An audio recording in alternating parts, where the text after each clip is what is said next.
about activity and action. Riding bikes, playing soccer, skiing. We said goodbye and he gave this wave. That was the last time I saw him on his feet.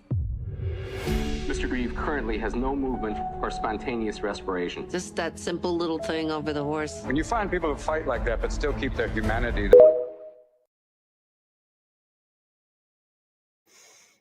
Hello. And tonight is the 9th night, entering the 3rd week of our Superman weeks as we celebrate the successful, awesome new reboot of Superman, or Superman Legacy. This is probably one of my best watch party experiences so far. I got to be part of a different entity of a community. Usually we're doing Star Wars and what else? Star Wars and Marvel content. And recently I did a collaboration with my YouTube partner on my other channel, Toy from Invincible Jacksons. We did Karate Kid, which will later on be the Cobra Kai watch parties in the fall. But the Superman thing, I'll be honest, was unexpected even to me, only because at first I really wasn't excited that Superman was coming out. I was just like, who asked for this? And then between marketing and interviews and, just everything, John Campea and just everything that made it possible to be happy, not only watching the movie, but looking at the past. I couldn't ask for a more unexpected summer. Wow, that tea's disgusting. So, we are doing tonight Superman watch party. More likely, you guys will be watching this on a replay as it is entering 2 a.m. New York time. Because later on, I have to get ready for Fantastic Four. We're supposed to be in Fantastic Four week, but I wanted to end this with looking at the man behind Superman, the man that made Superman as iconic as it was, Christopher Reeves. And I've heard so many good things about this documentary. So our intro is coming from IGN Entertainment. It's pretty much a shortened trailer. And I said, you know what? Let's keep it simple tonight. Last night, for those who were here, you guys saw that I fell asleep. I'm going to say about a good 20, 30 minutes. And so I missed some of the Justice League Snyder cut. On the rewatch today, I ain't going to lie, this was really, really good. This is one of those things, like, first of all, I tend to like movies better when you watch it the second time because there's so many things that go over your head. And the stuff that I fell asleep through really brought the movie together. The 3 magic, what do they call it? The mother boxes, the whole thing. I don't want to give it away, but just, how they assembled the Justice League, how they went about beating the bad guy. It was really, really cool. So if you have not seen Justice League, the Snyder 4-hour movie, get comfortable. It is worth it. I actually bought, I think it was $10 on the Amazon app. So it was a little cheaper than normal. It's definitely worth watching. So here's an update to a poll that we did the other day. At the time, only 13 people voted. Now it's up to 33. And it did change the numbers quite a bit. So between these 2 Superman movies, which were your favorite, 42% now is saying it's the Man of Steel, and 58% is saying this, what we are referring to, Superman Legacy, because apparently that was supposed to be the original name, or So that's cool. And this was a poll that I reposted from another YouTuber. And of course, this goes without saying, our favorite Superman is Christopher Reeve, the original, the GOAT. And there's the breakdown to the other ones. It goes without saying, Christopher Reeve is Superman. I got to give Dave Corn Sweat his prop, or Corner Sweat. How do you say this guy's name? His props. He is a beautiful successor to Superman now. And I'm excited for what's to come from in the new DCU. Very excited. Never have I been excited for a DC project until now. So if you got a Marvel fan excited about a DC project, James Gunn and your team and your awesome picks for actors and actresses did a phenomenal job. Like, I believe this world exists. I believe like Superman exists. I mean, I'm being facetious, but I'm just saying it feels real. It feels very, very real. So we have a new poll. It concludes, I believe, Thursday night, as we also conclude our I don't know if I'm going to conclude the Fantastic Four week. We'll see how the week turns out. But pretty much more likely Thursday will conclude the Fantastic Four week. We will finish off the summer with, based on what you decide to see for the watch parties or not. There is an option for you to say, you know what, Gadget? I don't want to see watch parties. I'm on vacation. I'm chilling out. But whatever you guys pick, I will support it. So far, listening to your feedback has been very, very beneficial to this channel. So I'm learning to listen to what your audience wants. So today's fun finds comes from Old Navy. I found some Old Navy Superman merch, and a lot of it is available in the store. Um, uh, my new go-to is the one at 42nd Street, Times Square. So if you guys are in the area and you're like, you know what, let me pick up a t-shirt.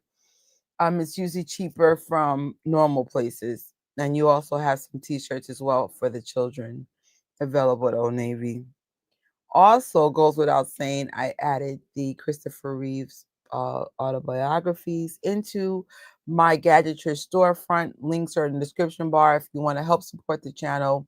It's no extra cost to you. Let's say you want to buy the book through my affiliation links, and then I get a small kickback. It helps keeps the light on. It allows me to get Amazon store credit so I could buy more stuff for this channel. So initially when I did this channel, I really wanted to focus more on my gadget side, but then I realized I can't afford new gadgets. So I pivoted a little bit and I decided to do watch parties in like the pop culture genre. Of course, gadgets and gadget lifestyle will definitely be on this channel way sooner than expected. More likely August, you guys will start seeing content. I think we're going to kick it off with some watches, some new watches that I brought. And also I wanted to start working on the popcorn project. I was going to do the popcorn project on my other channel. I have another channel called Mirrors in My Mind, but I feel like the popcorn project is going to be featured here. It's basically how to organize things like your popcorn buckets, how to frame your comic books, how to basically like to elevate your collection so that you could appreciate what you purchase. Now, of course, I'm probably going to have to get rid of some of my stuff. I have way too many things, but I have to show you the latest edition. Hold on. How to wash my cup. I did a test kitchen today. I know I mentioned this before. I keep developing kidney stones. And if anybody's familiar with kidney stones, it is a form of kidney disease. Like if it keeps like going, eventually you're going to have to get surgery or, God worse, dialysis or whatever. So I've been working on creating meals that help heal your kidneys or promote kidney health. So I did an awesome test kitchen earlier today. It's one of those drinks, it wasn't sweet, which I do prefer a nice sweet smoothie, but it was a little on the sour side because it wasn't any real sweetener in there. But after I drank the drink, I can't explain it. It felt like something was kissing my stomach on the inside. It felt like it was doing something good. So if you guys are interested in like detoxing and eating healthier, like I can't say certain things on YouTube because I'm not a certified nutritionist. But if you follow me on this channel, then you know what my future drinks and stuff will be about. Join me on Green is the New Lean.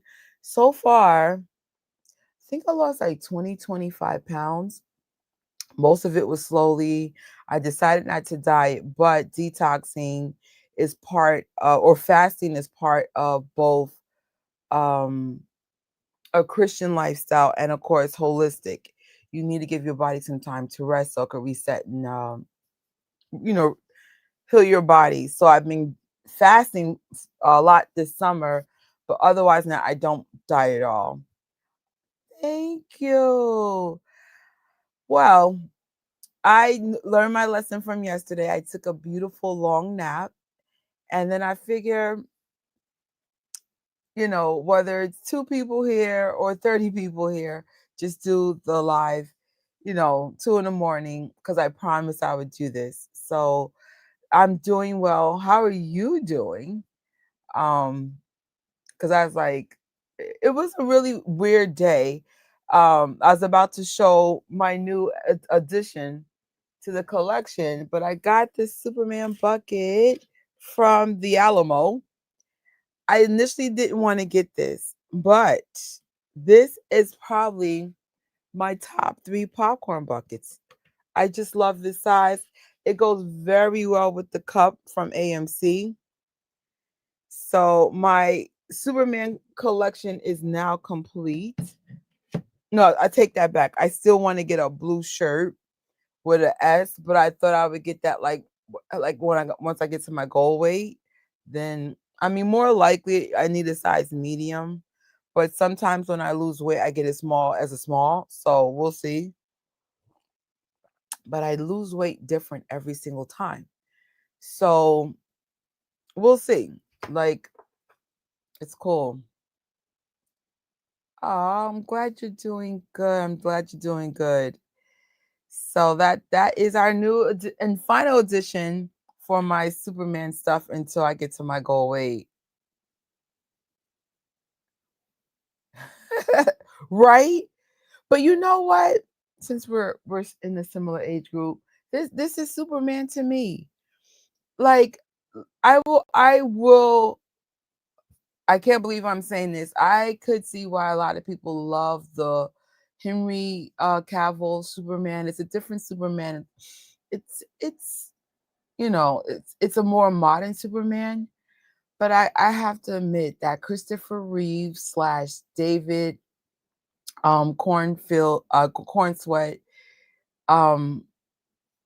that's my Superman. That's what I resonate, a very hopeful, bright Superman. So, it's no right or wrong. I think in the world of the world that we live in now, both things can exist and both things could be great. It's just a preference. Like I said, I think if I saw Man of Steel, Justice League, and if I saw those things first, I probably would have a whole different outlook. But I didn't see those first. I saw this first. Then I backtracked with you guys. And then I was like, oh, I could see why the Snyder fans like this too. It's just different. It's a good different though. So I don't care. It's whatever makes you happy, that makes you happy. I don't mind the aunties either, but I wonder as James Gunn is developing this new DCU, I wonder if he's going to stay in the classic suit. I wonder. Um, I like what James Gunn is doing, but like I said, I'm not gonna get super excited over one movie. It's a great start. I officially got my third ticket to see Superman again later on this week.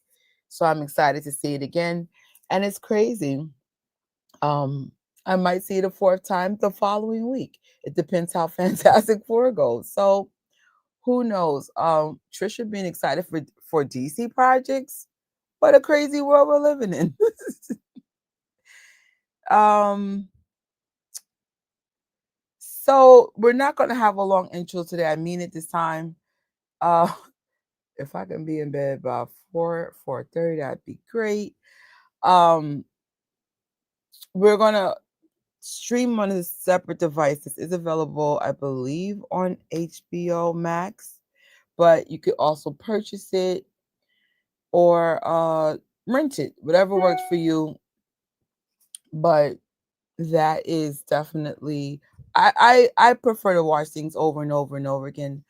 I am a like if I had to choose a form of like my favorite movie genre is documentaries. I just love hearing stories and facts, and I hated history as a child, but I love history as an adult. I think when we were children, especially if you were born in the era I was born, we knew history. I mean, history has a bias, but it was really BS when we were younger. Like when we were younger, our textbooks used to say like the Indians were the savages. And I'm like, I never forget, I was 13 years old. I'm in junior high school. And I asked my teacher, I was like, this doesn't make any sense that the Indians of the United States invited the pilgrims to like break bread, and somehow they're the savages for protecting their home and their land. And my teacher told me, Trisha, please be quiet and read the text. And I had such a bitter taste with history.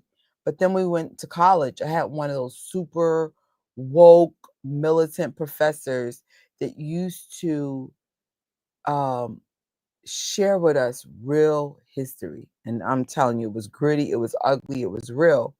But in my college years, I discovered if you dig enough, you'll find a more unbiased truth. There's always bias in history. You know, it's using the bias of the author. But if you get a good professor, or if you surround yourself with people that challenge you to think outside the box, then you can be excited for history. And so with that being said, documentaries are one of my favorite things to consume. Even, you know, and sometimes documentaries have their problems, but nothing's perfect in life. But I'm the kind of person, like I always like to like get multiple views and alternative consumptions, and it's just who I've grown to be when I got older. Heck yeah, it is. It sucked when we were little. It was just like so. I mean, it was horrible. You could just tell the like. Thank God history's being it's different for like my baby cousins and stuff. Like they're getting more of the truth. But I said, how the native Indians of America the savages? What does even make any sense? Trisha, just read the text. Yeah, whatever. Right? Or like the history of Juneteenth. Like I didn't know this stuff in school. Exactly, like I'm learning this stuff now. It's sad. But you know, thanks to like the internet and you know, people I have some cool people, nerds to be like, nah, read this, do this. So awesome. We are gonna watch guys on a separate device. I'm sorry if my energy's low. I kind of just woke up and then I was just like, yo. And if it's so funny when this day I woke up, I kept saying, it feels like I have something to do. And then I was just like, oh shoot, you got a lot. But I don't believe in alarm clocks. I hate them. So I'm one of those people. I get up when I get up, but I do suffer from insomnia. So sometimes I just get up in the middle of the night, and I was just like, well, We're doing a watch party in the middle of the night. In the middle of the night. Let me just get the countdown timer or the stopwatch set up, and then, Lord willing, I won't fall asleep. I'm sleepy-ish, so I'm a little nervous. Anything can happen here. Anything. Danny will tell you, and Eric, I go to sleep. And then when I see the replay, I just be like, dang, girl. But my goal for Fantastic Four week is to try to do the lives around 10, 11 and kind of go back to like a normal schedule. My job, thank God, goes back to a normal schedule. So I'll be able to get proper sleep, no more 6 to 14 days in a row, at least for a while. And then I go on vacation very soon. So we can go on a normal schedule. And, sometimes I do lives as early as 7, 8 o'clock. That's rare, but I need to get back to my other channels. People are like, where are you? Where are you? And I'm like, I'm sorry, I'm at work / gadgetry. Sometimes the comic stuff comes present in here. All right, let's see. There we go. I wish there was a better way to set this all up. It's like so many windows I got to get into. Window number 1, window number 2, window number 6. There we go. All right, hopefully you guys are seeing the countdown timer. Yes, you are. All right, we're going to watch on a separate device. I need to get my freaking stuff ready. Again, I apologize for the low energy. I'm just waking back up. And actually, I wore this to work earlier today. I left it on the chair. I was like, first I'm going to throw it in the washing machine. I'm like, oh, no, you got to wear it for later on. I figure since this is about Christopher Reeve's life, to wear something reflecting a little bit more serious. If I'm not mistaken, Christopher Reeve had his accident in 1995. And unfortunately, it left him paralyzed. He died about 9 years later, I believe in 2004, from heart failure. And I can't wait to see, like, the documentary. I did.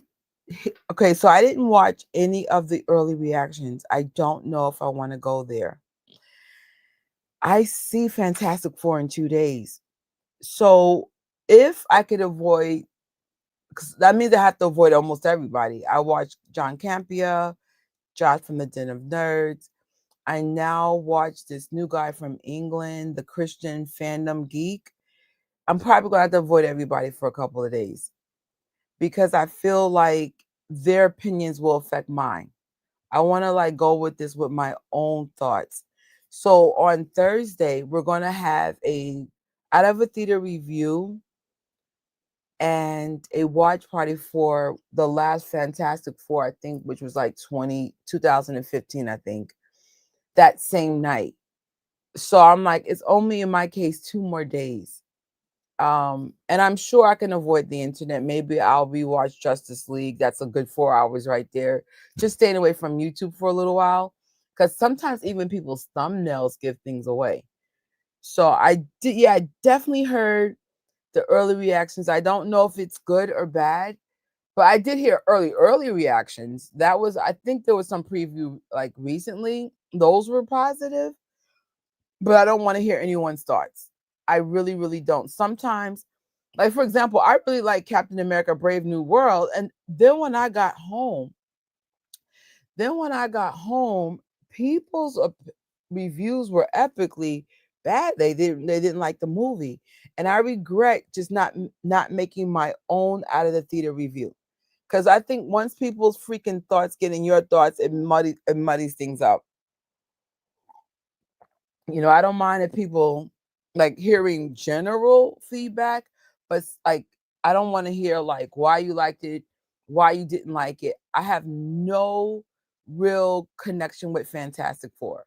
So I'm going into this 100% as a normie. 100%. And I want to see how does a normie see this movie. So I was like, I don't know what the hell's going on. All I remember is the freaking thing. And I remember when my brother put the freaking Fantastic Four on, I really wasn't happy. So that's all I got for you. So, for sure, um uh I'll probably check out reviews and stuff Thursday night. Maybe we could even check out some reviews during our live featuring some of my favorite YouTubers that I watch. But it's only 2 more days for me, and so I'll wait. I'll wait. Yeah, that was how I was with the first viewing of Superman. I had so much external noise in my brain. Yes, I honestly didn't want to see Superman because it was. Remember the remember the drama with the freaking suit. Just the suit alone. And I remember when I did my trailer reaction. It was like a teaser. I couldn't believe how angry the internet was over the suit. It was just a lot of negativity surrounded by Superman, which I believe is one of the reasons, even though it's over the 400 million box office numbers, I think it could have been closer to like 700 million or a billion by now if it wasn't so much noise. And of course the DC community is divided. Henry Henry versus David Superman, Man of Steel versus Superman Legacy. It's a lot. And I mean, I get it. I do respect the drama and the division. But it was a turn off to a lot of us to even want to see this. I was like, why am I getting inside it? We're fighting over the suit. We're fighting over the CGI. We're fighting over the casting. We're fighting over crypto. We're fighting over the Hawk girls hawking. It's like, it's a lot. And if I thank God I didn't listen to the noise and I went to see it anyway. I love I am seeing this for the third time. I'm really happy with it. I've seen it for every week it's been out already. So it's really cool. The first suit reveal was such a strange picture to lead with. Yeah, but I'm sure when James Gunn put up that picture, he was probably like, yeah, they're going to be excited when they see this. Now that I see Man of Steel freaking Superman, no, they weren't, boo boo. I ain't gonna lie, I like Henry's outfit a little bit better, just keeping it 100 real with you. But I didn't get it. So I'm just like, why is everybody at in the DC world?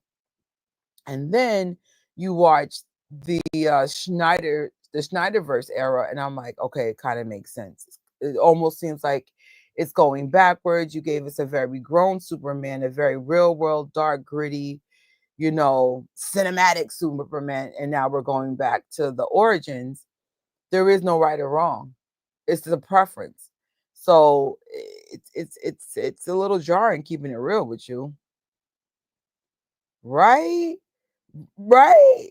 I remember it was a lot. We're talking, like you said, like 2 years of, are you kidding? And I get it. How do you go from Man to Steel? But thank God James Gunn really, really did a lot of things right. It's very hopeful, very bright, very, very origins to Christopher Reeve's Superman. It made you believe that this person exists. I feel the same way with Robert Patterson's suit. I never came to love it, but I pushed past that to try to enjoy the story. Yeah.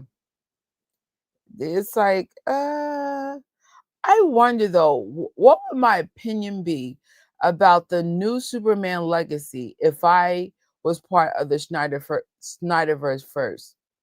Because I'm telling you, when I rewatch the Justice League today, I was like, yo, this is really dope. Because of course I wasn't sure what exactly was going on as I was watching it yesterday. One, I'm tired, and two, like I'm still being reintroduced into the universe. But when I rewatched it, understood the whole backstory of what's his name? Cyclops?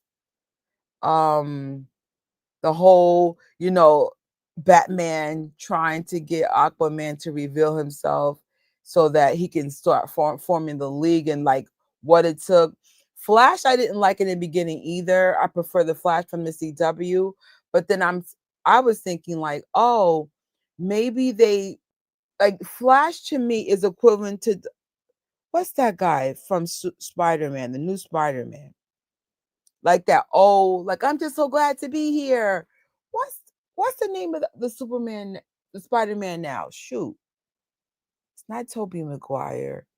Whatever, the new Spider-Man now. He gets really, really excited when he sees Iron Man. I felt like that was that type of character they were trying to portray for Flash. I mean, for this version of Flash. So I said, okay, I see where they're going. But in other words, it worked. And so, and then like these are some of the top superheroes on the planet. Superman being number one. So I was just like, huh, I get it. I get why the community is broken. I was someone who never wanted to see anyone but Christopher Reeve play the role. So at first I rejected Man of Steel, but after time, I really come to embrace and love the movie. I would say, here's my question, Dan. Which Superman do you prefer? Do you prefer the not the Christopher Reeves, the Henry Superman, or do you prefer David Superman? Yeah. So it's interesting because I was just like, I don't know. I think my bias comes from I saw it in another order. So I don't know. I don't know. But we'll see. We have Supergirl next year. I'm probably gonna I'm one of those people like, get your outfit ready now. I'm actually gonna have when I redo the apartment, we're restructuring it. I told you there might be someone living with me again, so we have to downsize and do all this other stuff. But I have a storage closet where I'm probably going to put all my cosplays in, so I don't have to go nuts looking for stuff anymore. So this is going to be really, really cool. So far, I thought David did an excellent job. I did wish he had a different director, but I'm willing to see where this goes. Strong hot take, but I agree. I have my concerns, but I'm going to go into this new DCU with an open mind. Because I did enjoy this Superman legacy so much. So like when I saw Man of Steel, I'm not going to lie, I didn't have that same feeling of hope. Man of Steel to me feels like the real world, the world that I live in, right in New York. So I was like, man, I'm depressed. But for some reason, I like Justice League better than Man of Steel. And then I like the world building. You see Superman more optimistic, and I don't know. So I don't know. I will see. I think because we are in darker times, I'm here for a nice, optimistic take on Superman. But we are officially going to get back into the documentary. But you guys are always welcome to talk. You know how we talk to these things anyway. And then when I see the movie again, I'm like, dang, I missed a lot. Let me just get my stuff queued up. And we are going to press start in 5, 4, 3, 2, 1.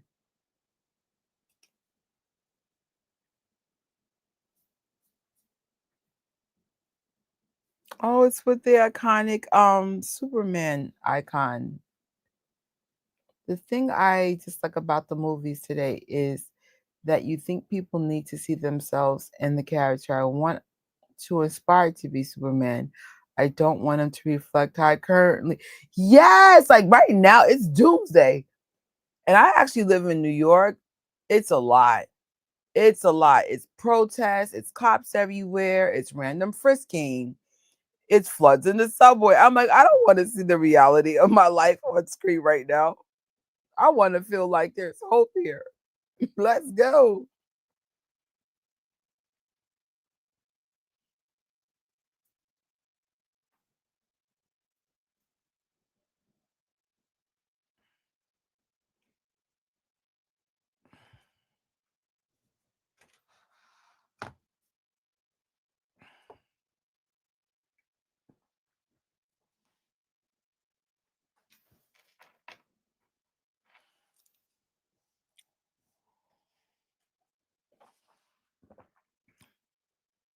Christopher Reeves was like one of those freakishly handsome people.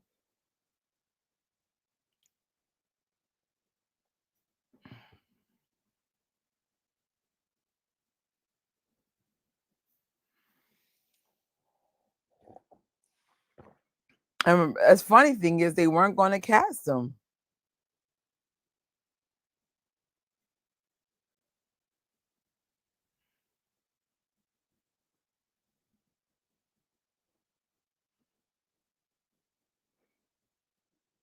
That's funny, right?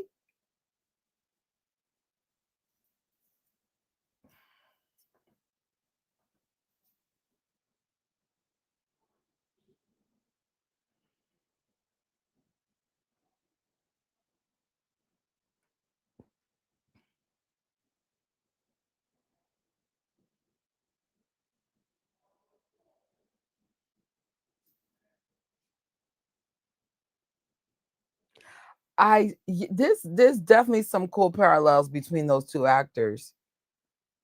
Um, it's really really cool. David seems like a really smart guy.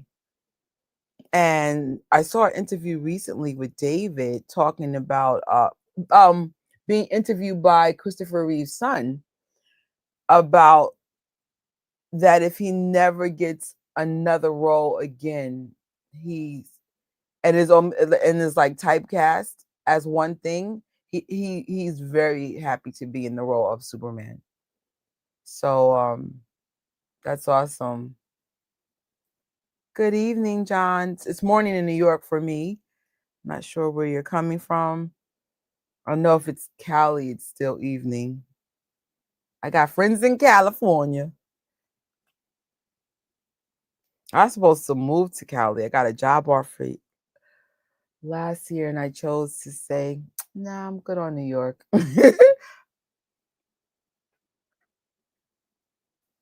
At least New York, you could struggle and don't need a car.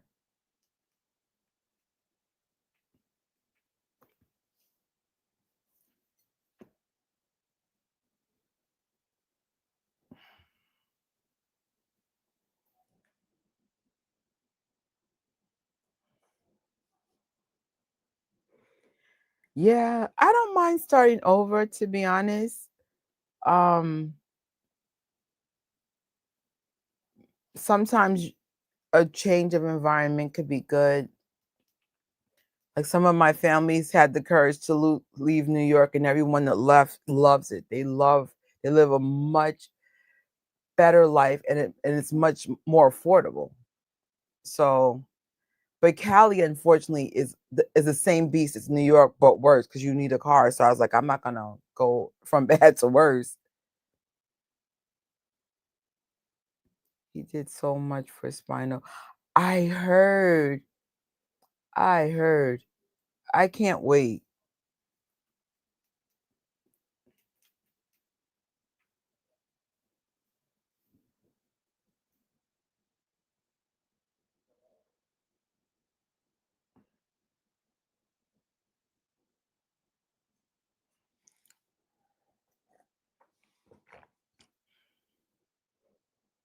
Yeah, I didn't know that Christopher had two different wives or mo- mothers of his children until recently.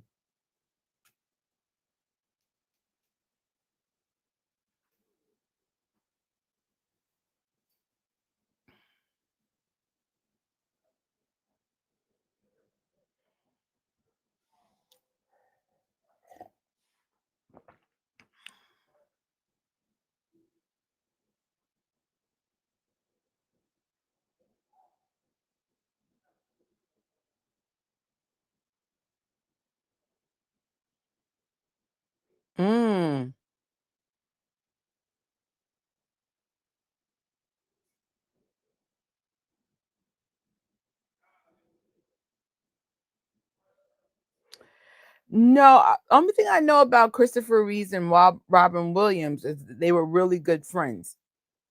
Um, I know on a TikTok post I saw earlier, there was like a darkness connection to with about them, but no.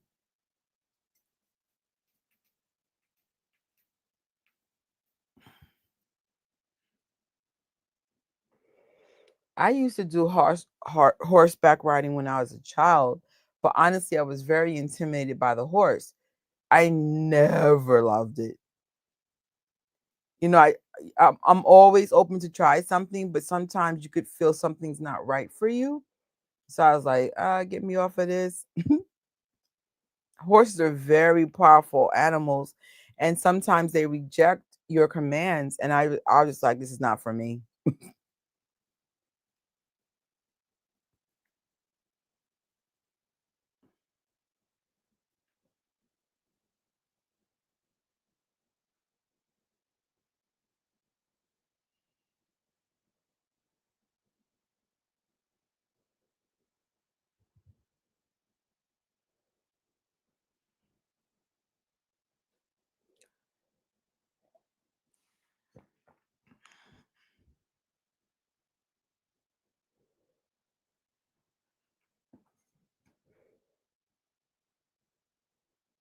Right? Hmm.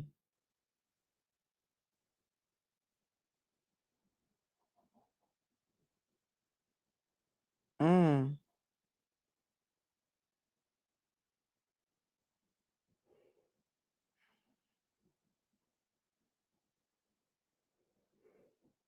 This story was everywhere.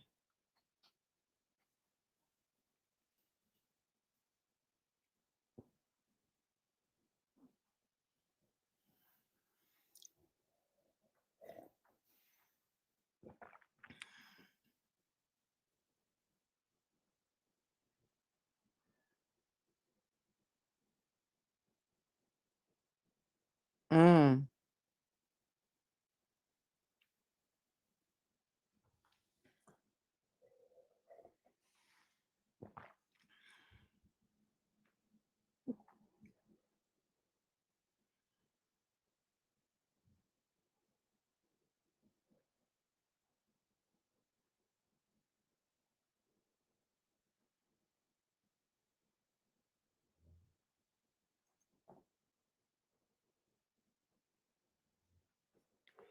I've been really resonating, reciting all the movies in my youth since I've been off Jaws, Star Wars, E.T., and then until Back to the Future.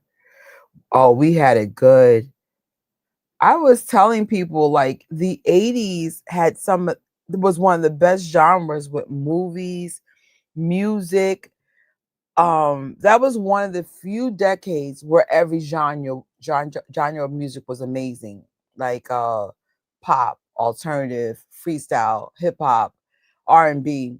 The movies were just as and the movies were so creative back then. Definitely one of my favorite eras for movies and stuff by far.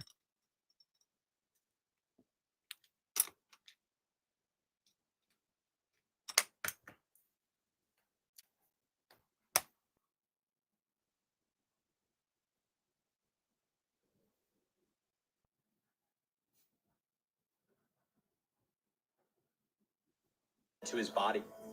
Oh, Tragic news for the actor known for his role as the Man of Steel. Virginia Doctor is indeed paralyzed and unable to breathe on his own. hold on. What's going on with my AirPods? No.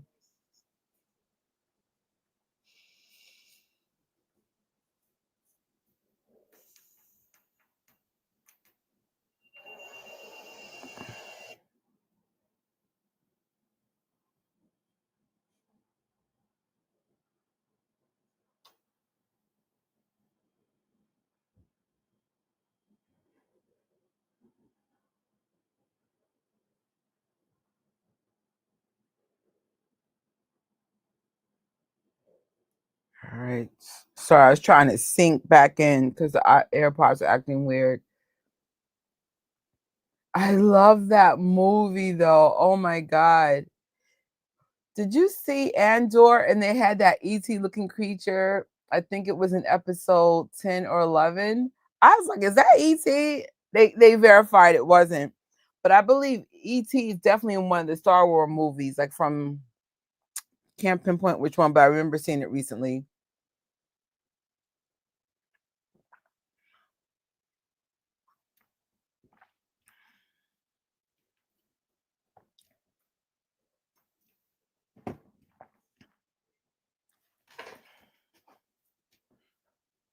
Mm.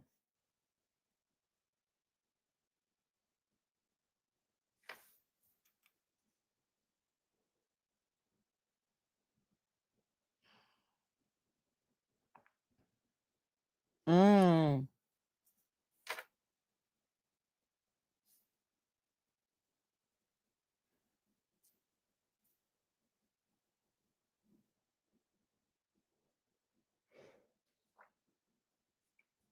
E.T. was the one of the prequels in the Senate meeting of thinking. There were three of them. Yes. I was like, they got a whole family in there.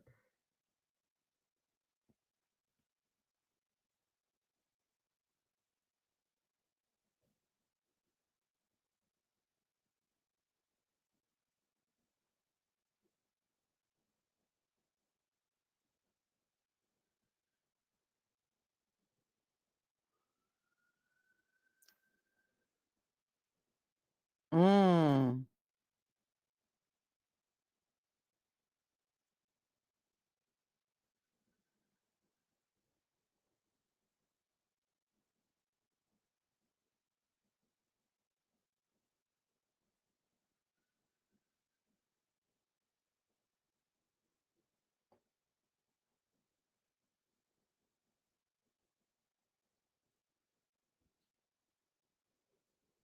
Also, E.T., there was a kid dressed as Yoda.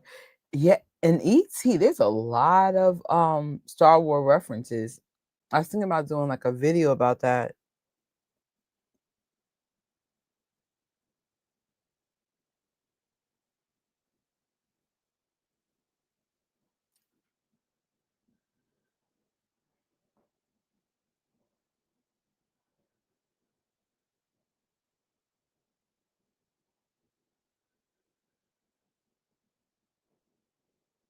You know, it's crazy. I've actually dealt with a situation where one of my boyfriends almost died and they didn't think you can walk again.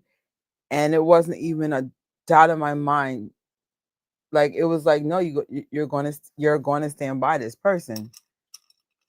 Um, and happy. I mean, it was a happy, sad ending, but overall, it was a happy outcome. The person ended up walking again.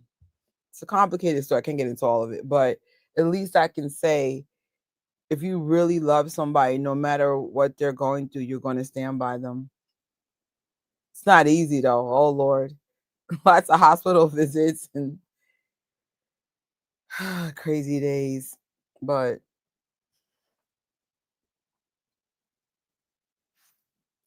deep relationship with him going back so many years. hold on. I think Robin is one of the great human beings that was ever put here. I'm the My godfather of his AirPods son is and everything. bugging What out you got with Robin is just today. Come waves of on, please humanity and stop. respect come from him. His wife, Marcia, became my mom's best friend and is like a sort of fairy godmother to me. And Robin's approach was a little bit different than other family.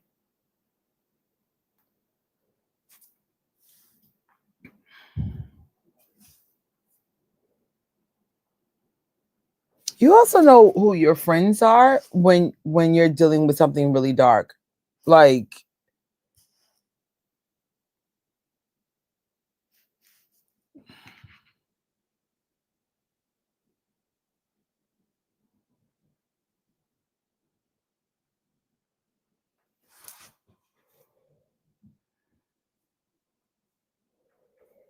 you have to have that resolve that when you're going to get through.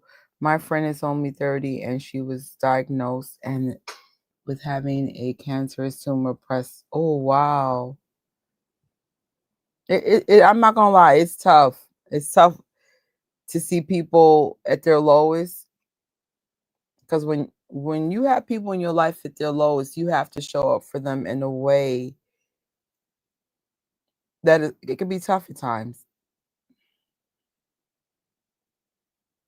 But it's like, I guess my my thought is, how would I want to be treated if I was a person on the other side of the situation? 1973.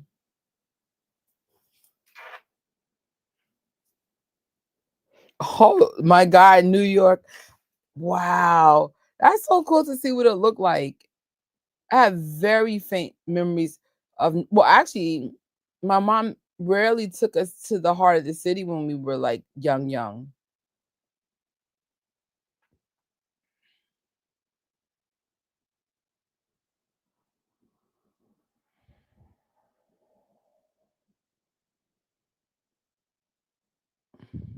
I used to love me some Robin Williams, especially with Mark and Mindy. Nano.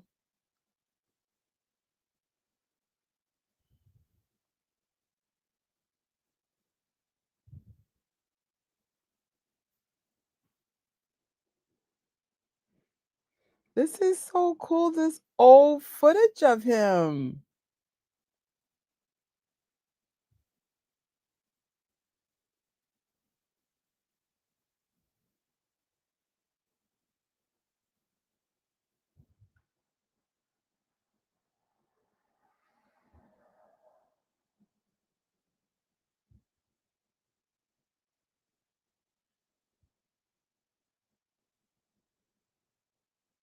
Oh.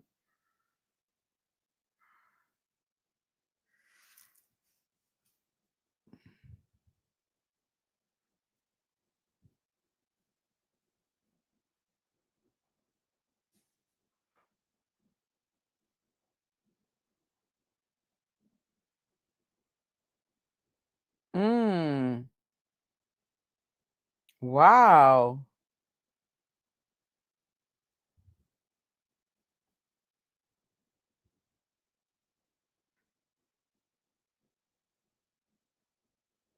I had no idea about his parents' background.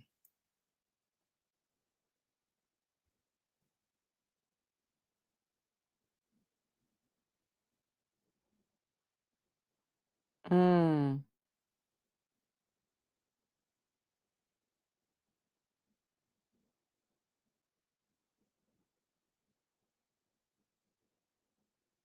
Mm. Mm.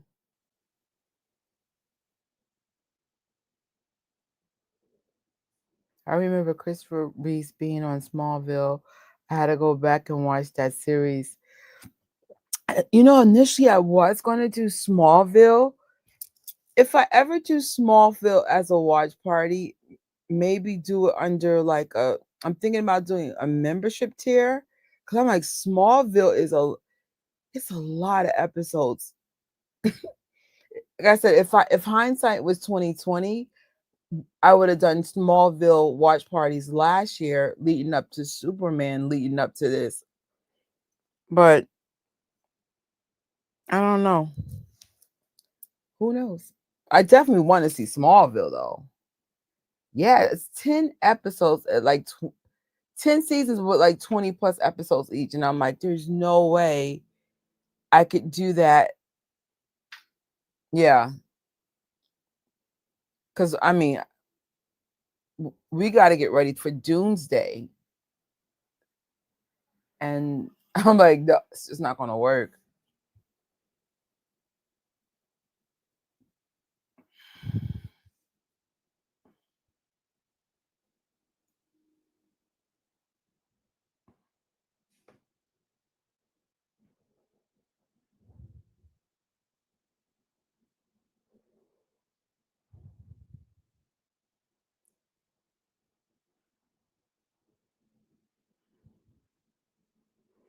Neil Diamond was a possibility. Oh, hell no.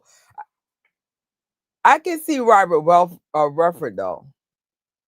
Bruce Jenner, bro, no comment.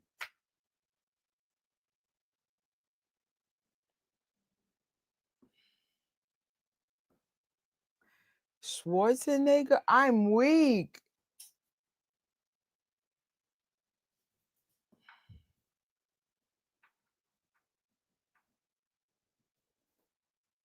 I remember a lot of fans hoping Tom Welling was going to be cast. That would have been cool. I guess Henry tried out for the role of the movie as well. I would have loved Tom Welling for Superman Return. I think it would have been a better fit than Brandon. Woff, he did look like Christopher Reeves a lot, but he didn't take ownership of that role. He was okay. And I really couldn't stand I couldn't stand no one's Lois Lane except for the original and the legacy one. You know what works? It's that smirk.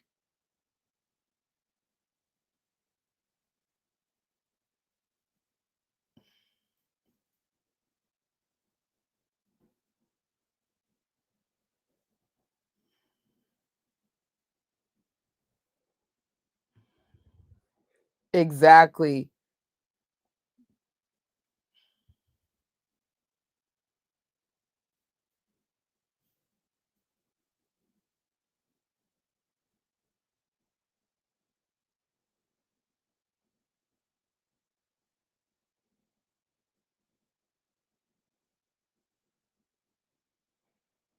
He looked like his dad a little bit.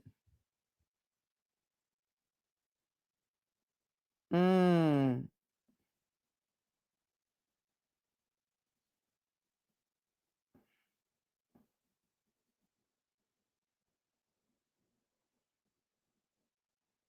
Mm.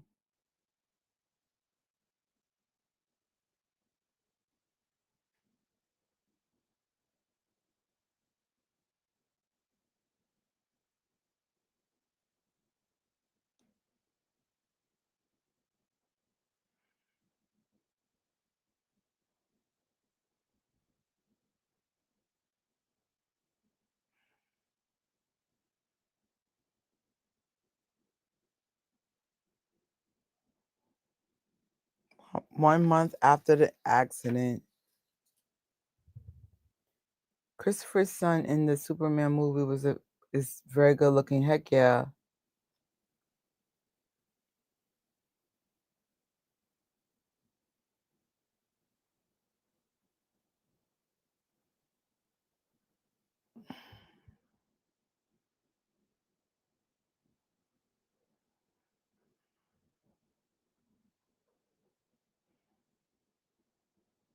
Mm.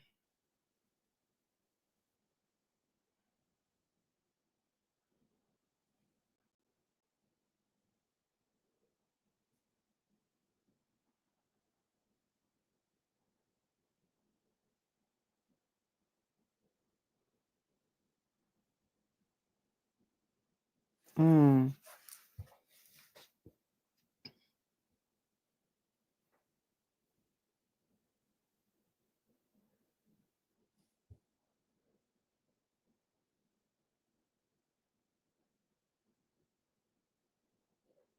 That is so cool.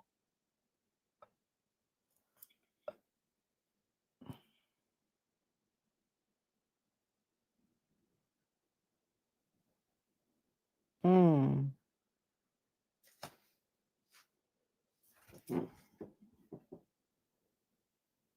Mm.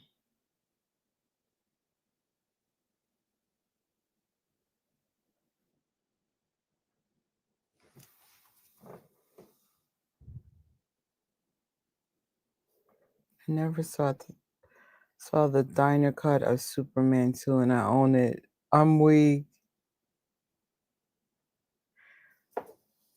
We'll definitely do more Superman stuff. I mean, when Superman comes on streaming, we will definitely be back and maybe even explore different cuts.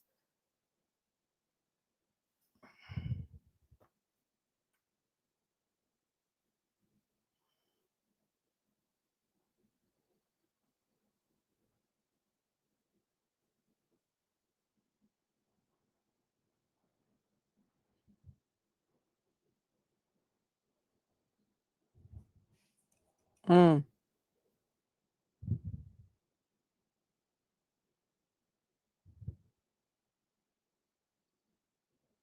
Mm. Right?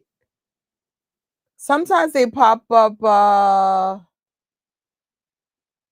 later on.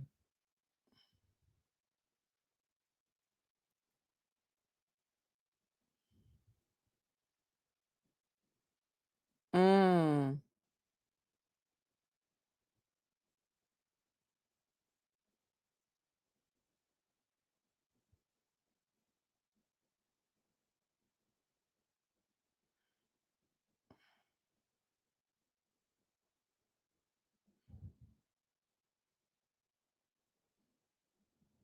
Mm.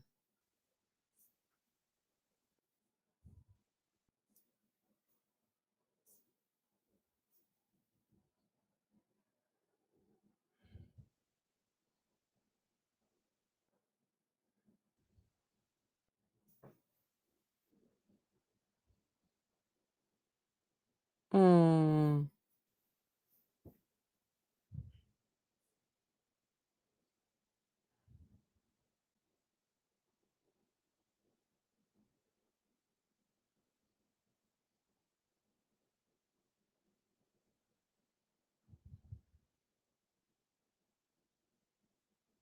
Mm.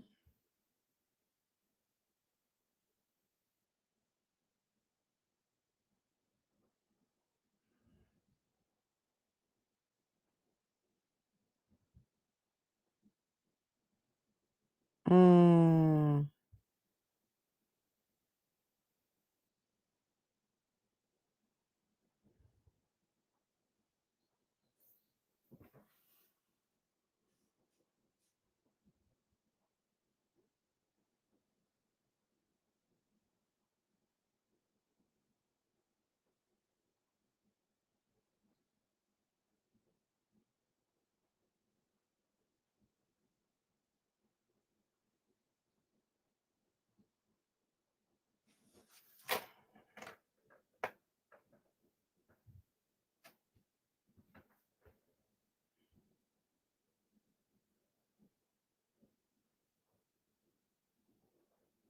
Mm.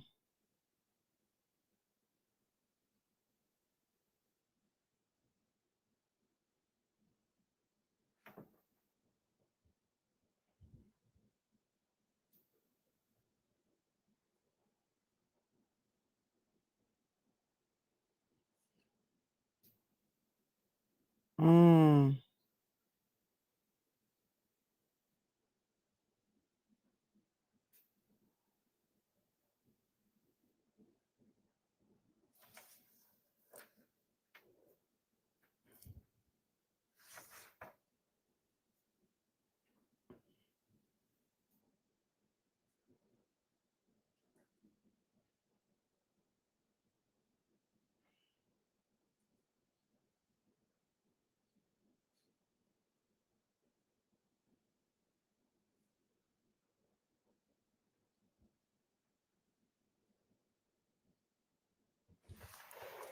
Oh, hi, Giga. How you doing? Come.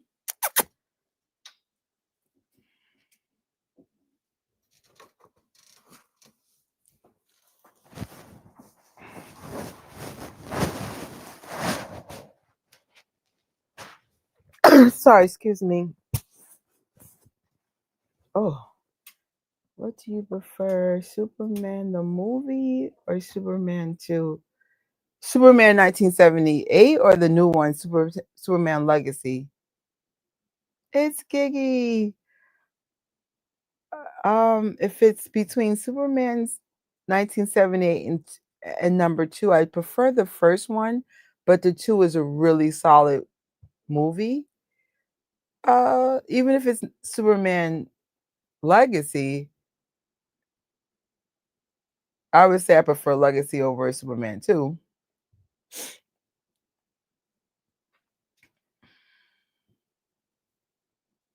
Okay, then it's the first one. But the 2's really, really good. The villains were really freaking good.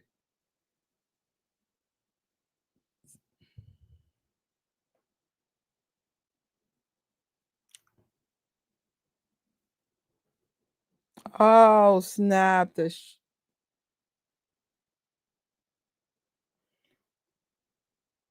Oh, shade to Brandon. Oh,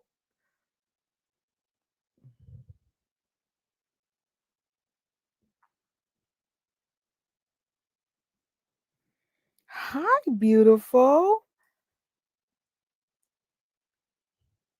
The way my dog looks at me is, I can't even put it in words.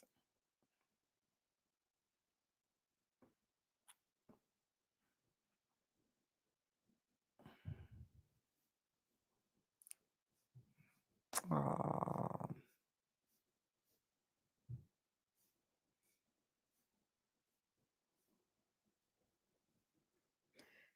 Dog is obsessed. But I'm obsessed with her too. Right? We love each other.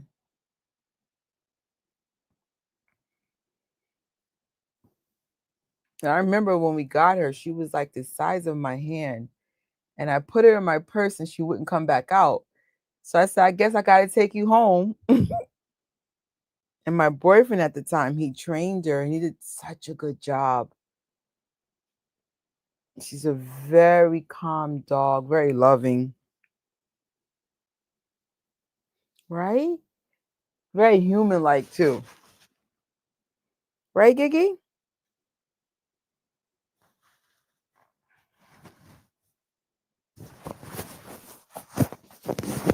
Hold on. She's on my mic.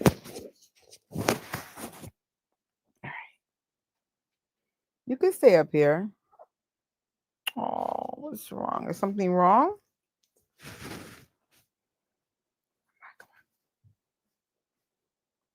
You're gonna stay with me for, I have another hour and 10 minutes. You're gonna stay up here the whole time? All right.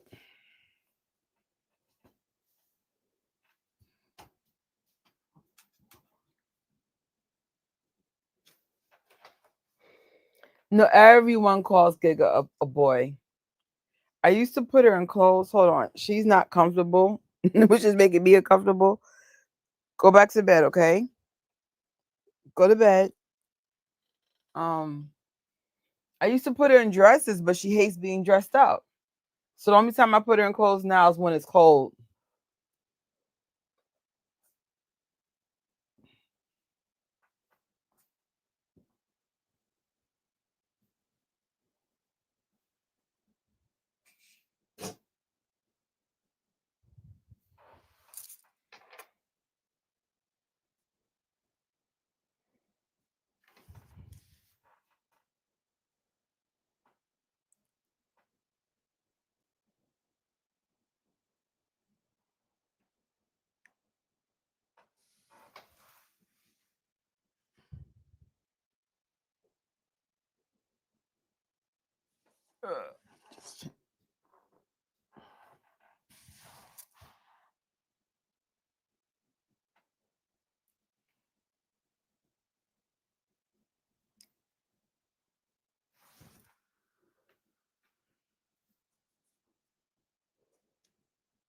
Could you imagine dating Christopher Reeve?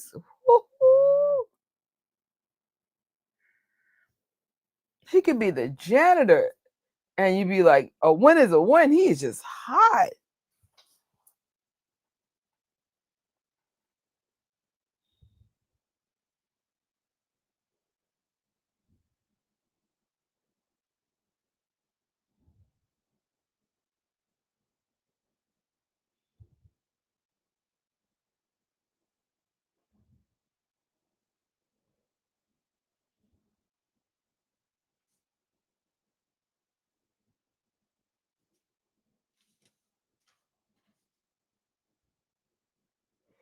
I love when we're flying the clouds. It is so surreal.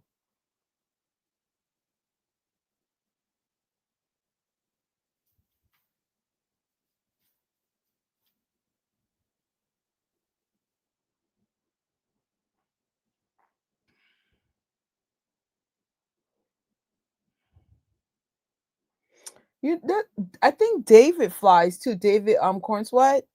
That is so crazy. So they both went to the same school. They both fly. They both embody Superman.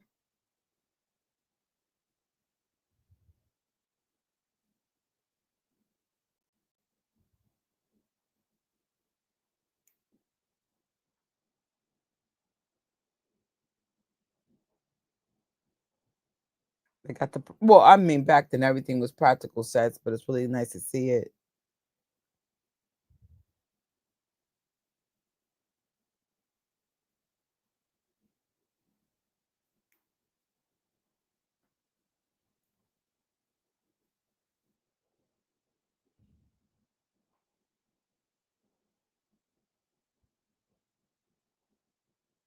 Mm.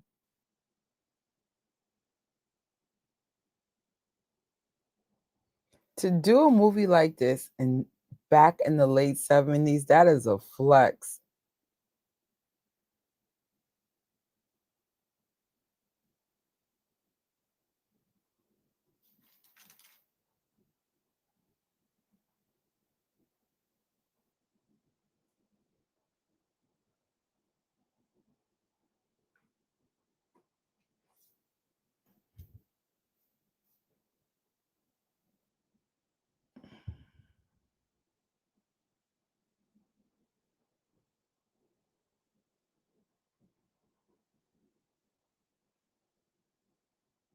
Mm.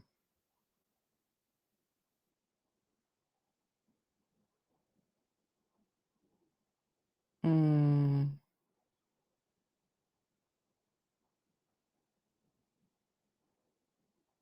Mm.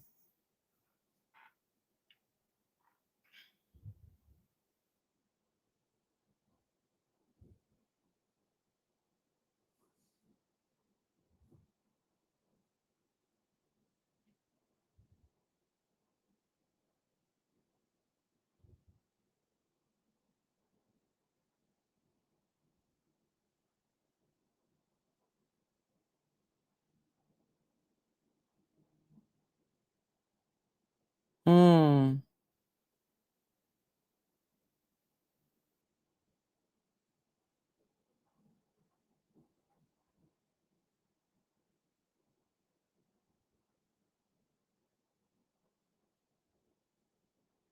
Yeah.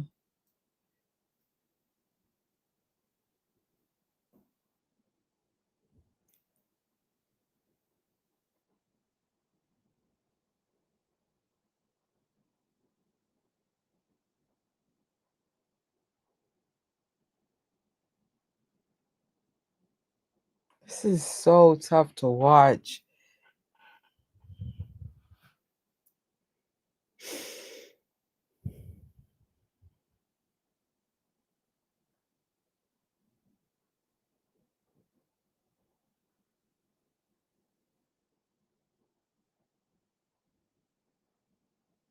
Mm.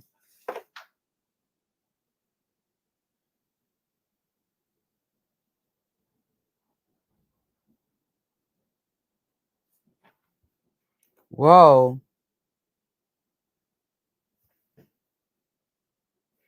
It's so weird how CGI and effects from 10 years ago look better than movies today. You are not lying. Facts.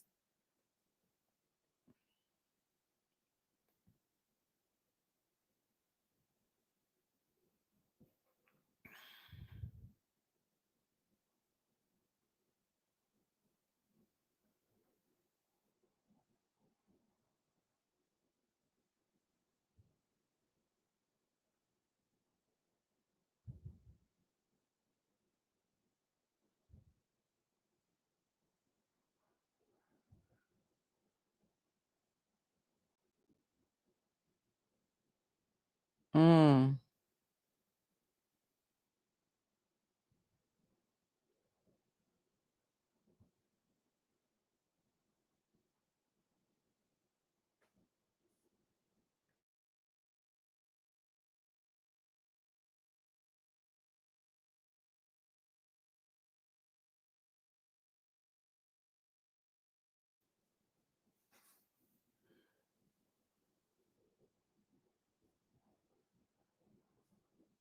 You do.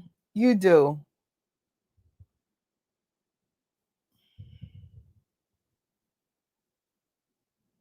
I know on HBO Max, the viewership on this is over like 1,200%. Like a lot of people have been watching this.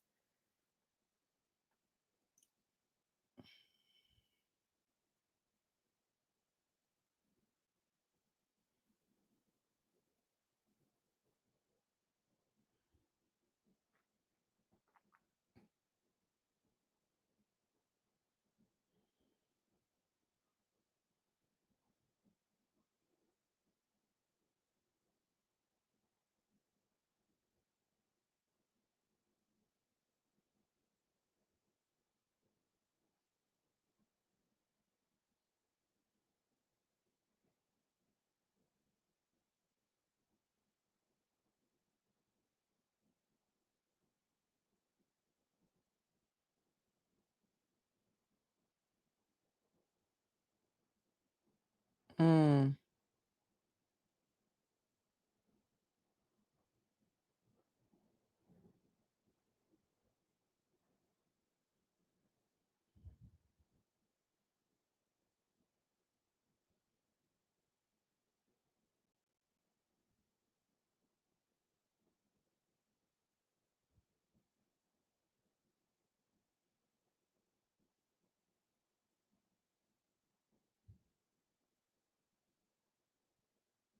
Mm. Hmm. This is so, so amazing.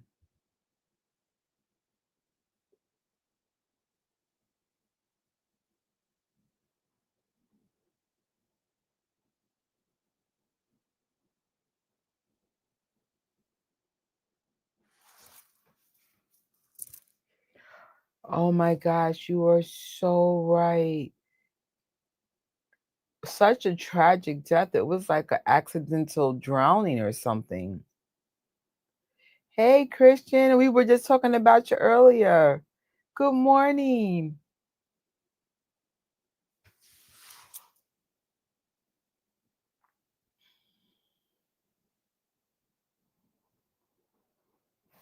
Wow.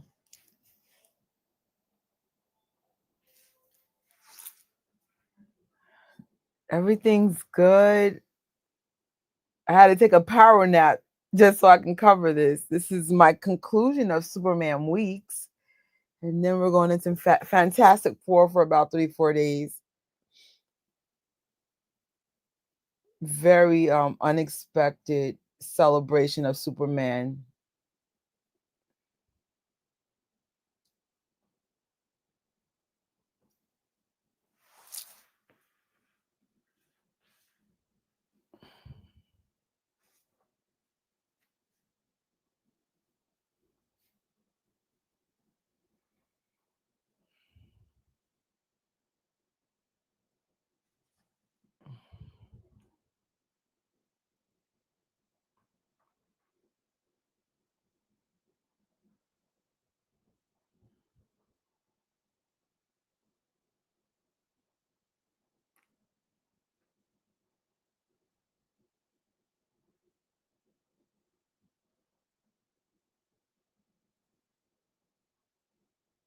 Oh.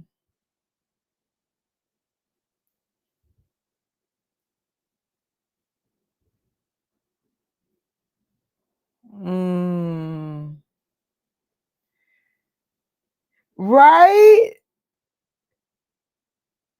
Listen, some this I will say this year has been a good year for Star Wars because of Andor, DC because it's Superman Legacy,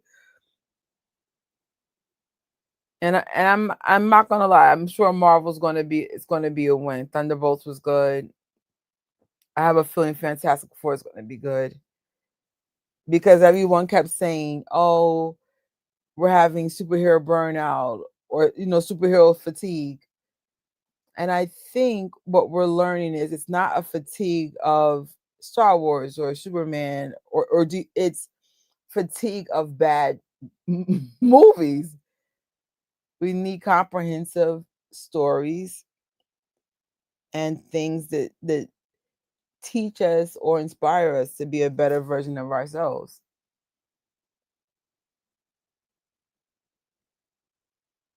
Yeah, they won with Andor, but they have a long way to go.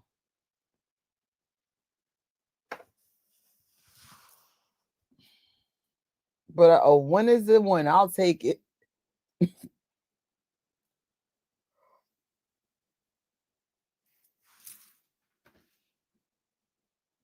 A rethink or a reboot? There's a weird rumor that Netflix might buy Star Wars. Please no. Just get better leadership and stories that make sense.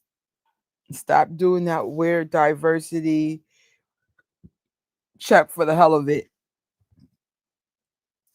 Write good characters. Make it make sense.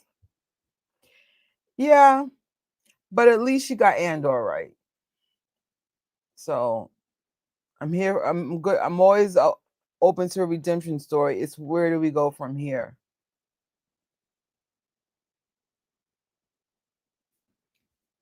It's been weird not seeing the first two Marvel movies not do amazing. I know, but that's Marvel's freaking fault. That's Marvel's freaking fault. Like, they oversaturate their market, and then it just really started getting silly. There's even some movies that surprisingly pissed me off, and I'm like, Thor starting at, they had Thor acting silly. I'm like, no. Thor is a freaking, I think, what is Thor? A Greek god or a god? The point is, like, we don't need a comedy really to this level. This is weird. Rethink and potentially reboot. Got you. Yeah, Andor was excellent. That was a slow burn, but it was a great outcome.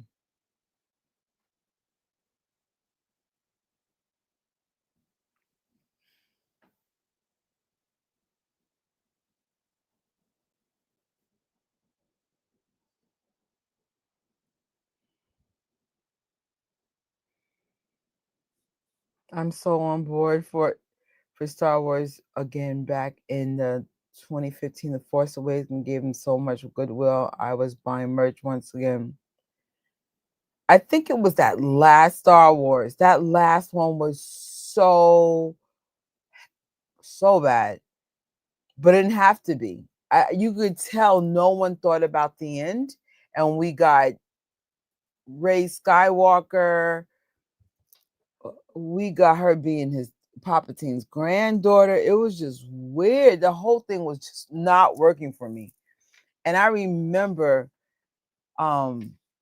initially I was supposed to see that movie with my mom, and unfortunately she passed away that month. So my brother and my sister-in-law said, you know what? Mommy would want us to move on. Let's see the movie together. So I'm already in a bad state of mind. You know what I'm saying? I lost my mom. And I remember before my mom passed away, I said, my biggest issue was what vegan snacks we're going to buy. Because at the time, AMC didn't have vegan options for me. So, I was like, Mommy, how are we going to get, food for me? Da-da-da. So this was our biggest dilemma there. And out of nowhere, something unforeseen happened. Lost my mama.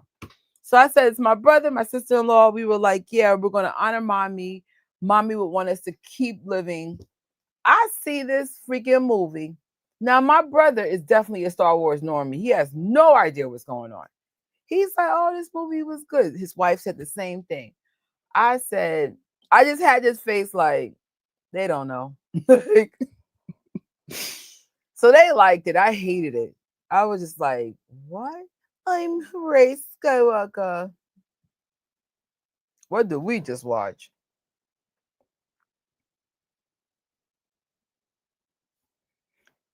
What they done with it was a mess. I mean, as I rewatched the last 3 episodes of Star Wars, it's not as a mess, but I think it's a little better because some of the Disney Plus shows are fixing things. It's a mess, right? Hot mess. Ray, who?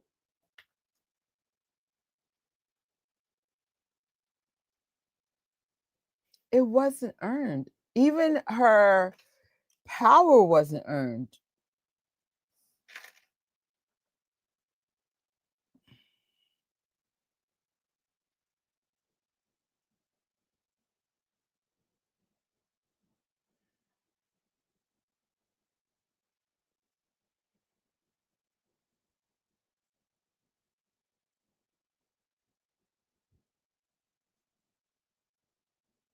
That's so awesome.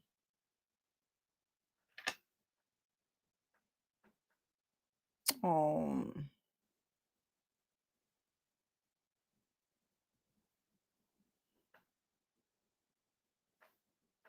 no. I met Whoopi Goldberg once. I was shopping in a department store, and out of nowhere, she appeared. Didn't bother her because everybody was around her. I left it alone.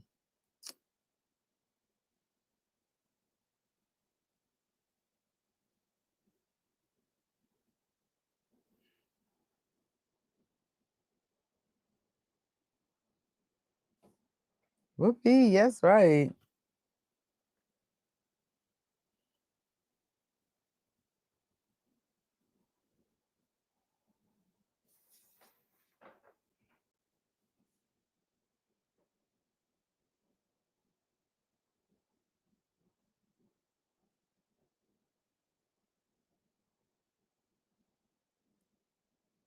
Mm.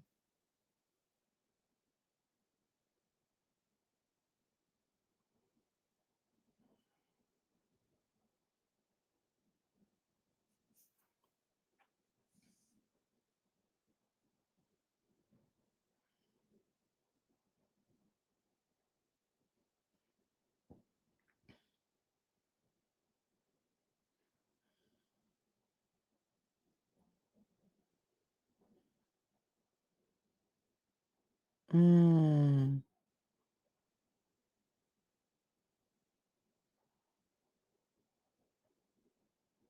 This is so cool. Let me look some stuff up. How many movies did he direct? Movies did.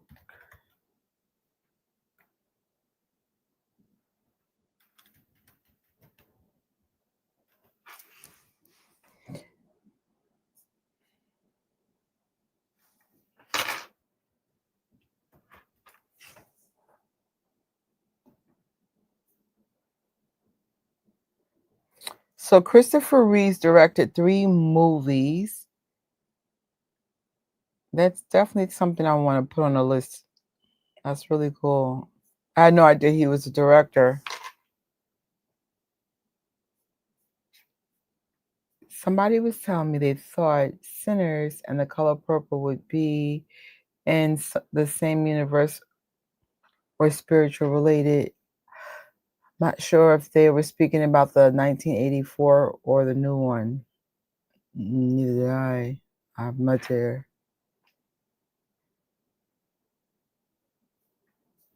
I think the 85 ones because they mentioned Steven Spielberg directing.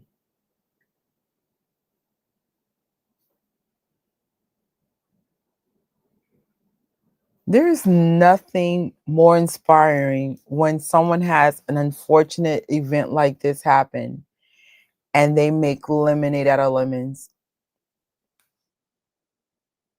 Like things like this inspire me because I know personally I always have these unforeseen setbacks. And it's not what happens to you, it's how you push through that. And I get that from my mom. She had a tough life, but she always had a smile. You could never tell something was wrong with her. And if you saw my mama cry, then you know that pain was so deep. She always had this mask of happiness, even if she wasn't happy.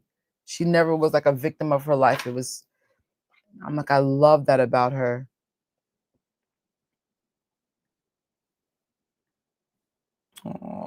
This is so amazing. Like, this is the real Superman. Wow.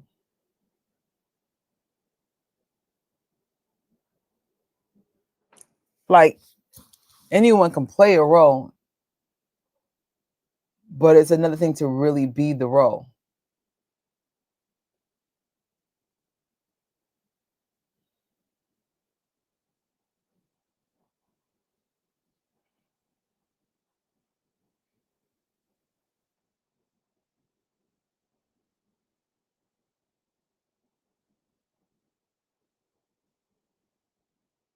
What? He kissed a man? That is very, very, like something you didn't see in the 80s.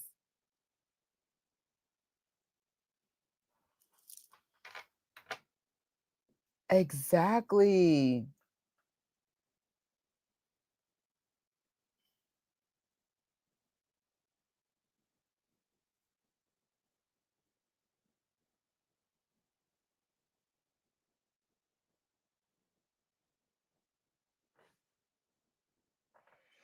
Remember,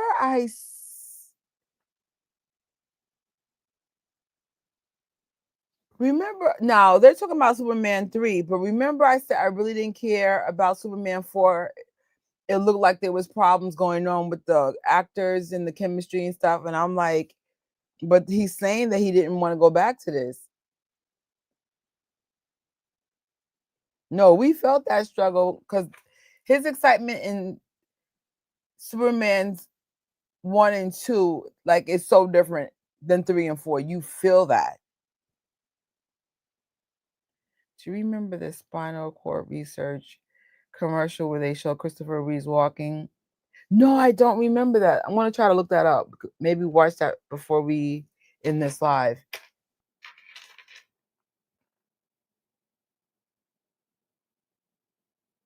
Yes.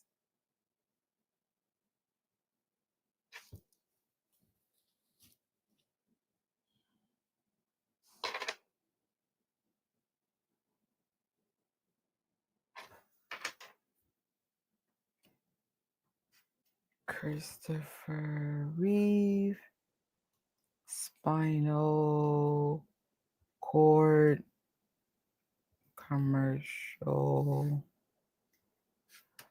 walking.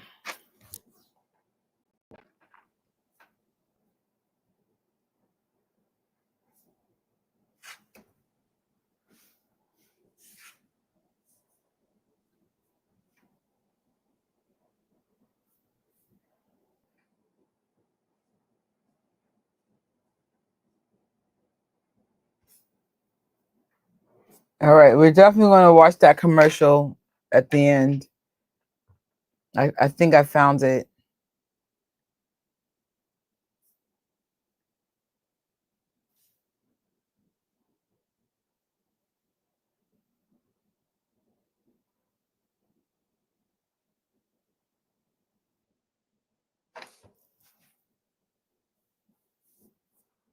Mm.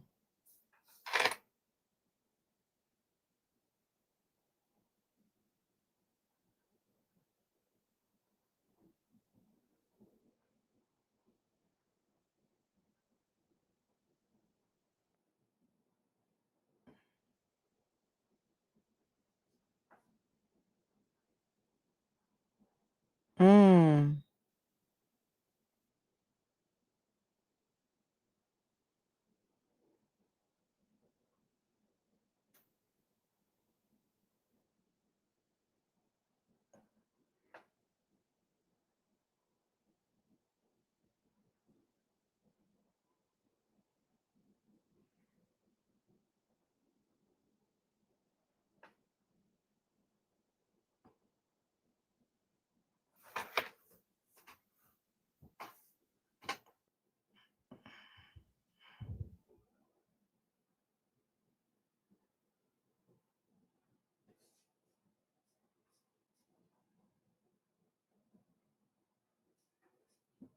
I think the Salkind became money hungry, and that's when he let Canon Pictures handle. You could just tell something was off. The guy was not a fan of 3 and 4 at all.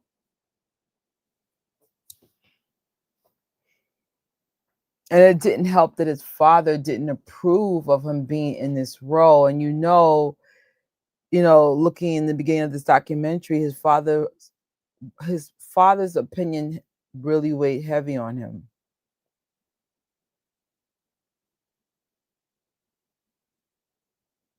Mm.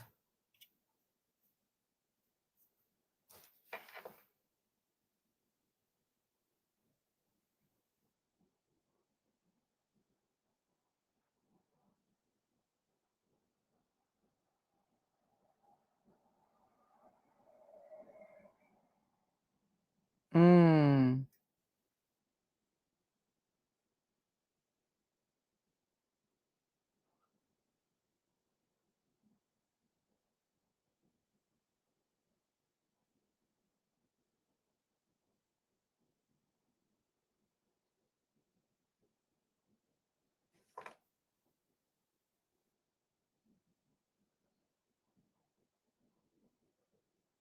Mm.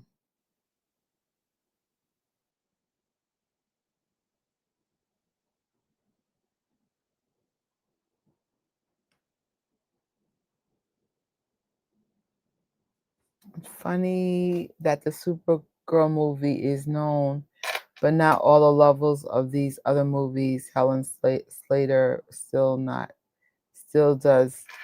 still does conventions. Always thought she was pretty.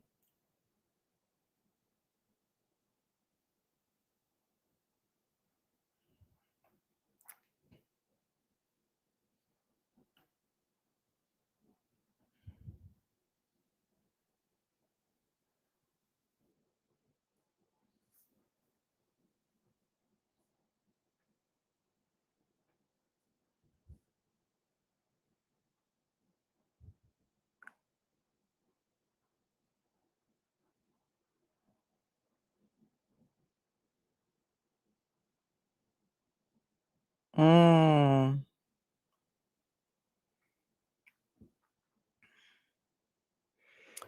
I feel like with the technology of AI and the advancement of everything, I'm sure these type of injuries will be a thing of the past. Plus, you have foundations like Christopher Reeve's. I remember when my boyfriend at the time it was that he may never walk again, and like how his life would be. It was scary, to be honest.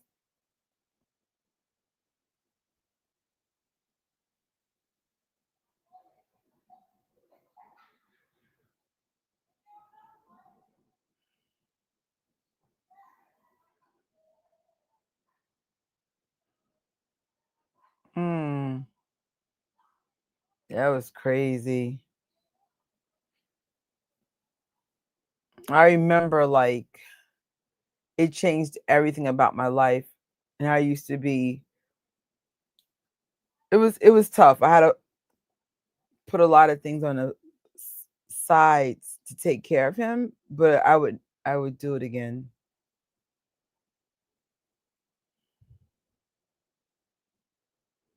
Well, actually, it was me and his mom. His mom did the initial, uh,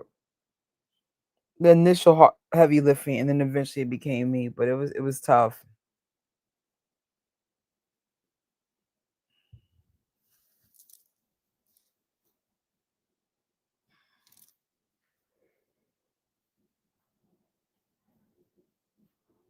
Yeah,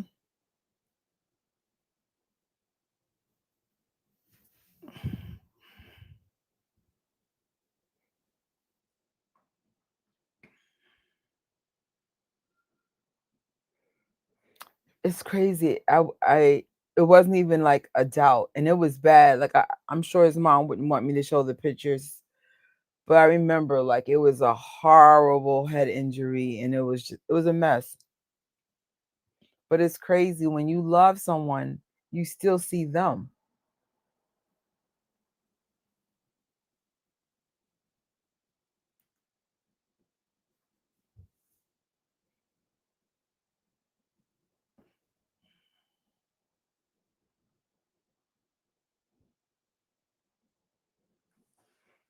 Oh, there's controversy on this.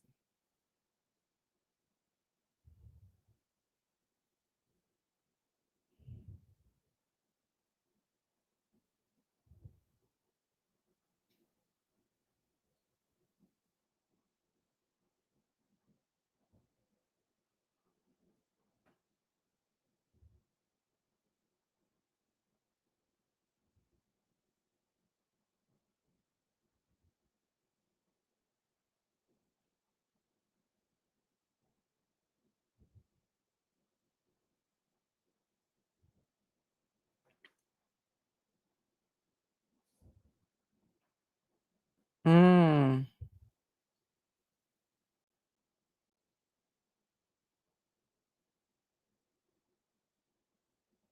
Mm.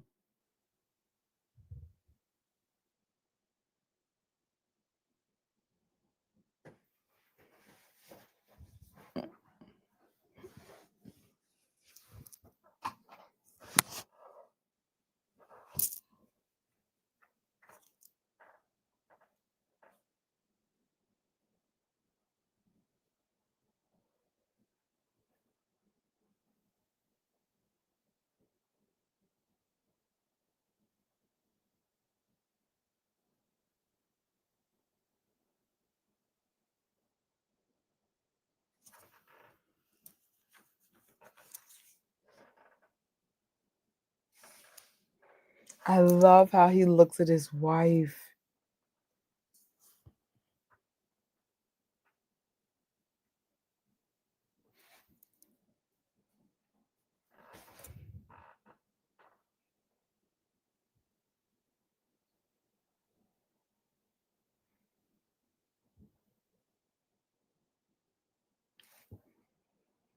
He picked a good wife.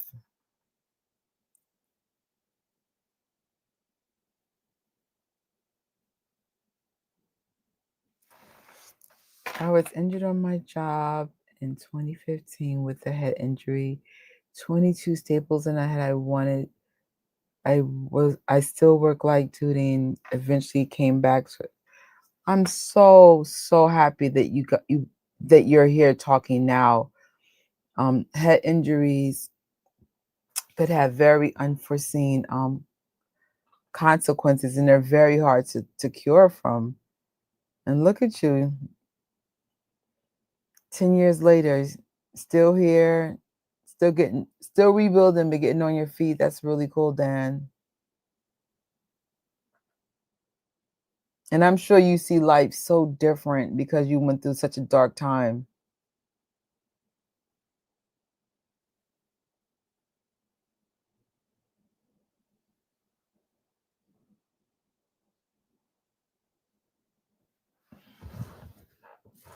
Oh, anytime.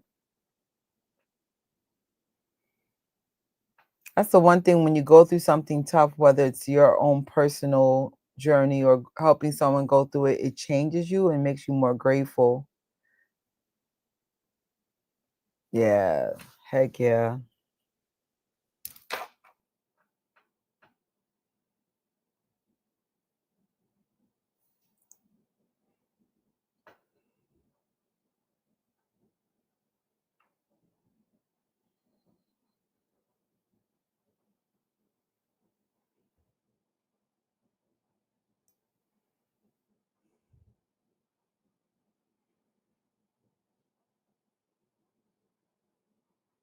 Mm.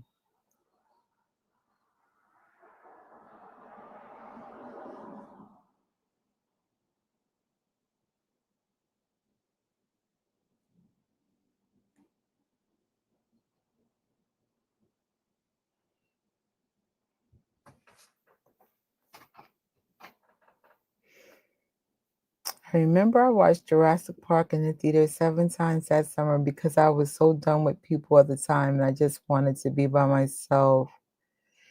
sometimes solitude is your only option to like really good healing, because you're in this state of people not having enough empathy, or they're not supporting you the way that you need. So I just came out of isolation. I isolated for a couple of years, for so many reasons I'd rather not get into, but it turned out to be the best thing for me. You know, and I no longer get disappointed with people for not being there for me. You know, they have their own problems, their own things. Would have been nice to have support in certain areas. Yeah, sure. But and I think like this whole thing, even with Christopher Reeve and his wife, to see how he lights up when he sees her, that's real support.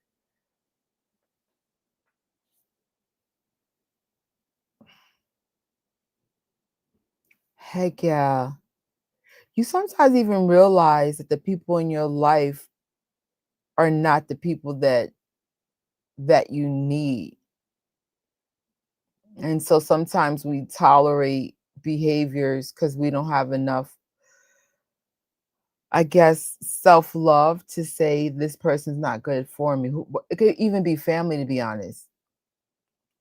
So right now I'm rebuilding me to attract what I need and the tribe that I need for me. And that's no shade to anybody, but just in case someone's like, what did you mean by that? If anybody gets offended for what I just said, please don't ask me. You might be the problem. Like, I'm like, if you feel offended for what I said, then you know you're not a good person for me. I'll leave that there. It's a general statement because I know how sometimes these lives can get, it goes into my real life. And I'm like, if you're offended, then you might be part of the problem. I'll leave that right there. I had friends that didn't care about me because I didn't care about myself. I know for me, I'm a people pleaser to a fault. And I'm finally, many years later, standing up for myself. I've even had to have uncomfortable conversations with family members. I'm like, I'm not tolerating this energy anymore. I said, either you treat me like a person and respect that I do think differently. And I don't mean like in a dizzy way. I just think differently. Or you can't be in my life. I'm not gonna like let people disrespect me anymore. And by the way, I'm usually right. And that's what makes me upset. People just think I'm weird. Got a full hat on. I'm like, no, bro. I think different because that's the gift that God gave me. It takes a lot to stand up for yourself. All of us were taught to conform at the cost of our mental health. Right? You got to be real or you'll attract fake. Am I harsh sometimes? Yes. Am I rude sometimes? Yes. But people are so much ruder than me. And I'm like, all because I've always presented to be this people pleaser instead of saying, yo, Trisha, you stand on business. Be who you really are. Yeah, it's so important.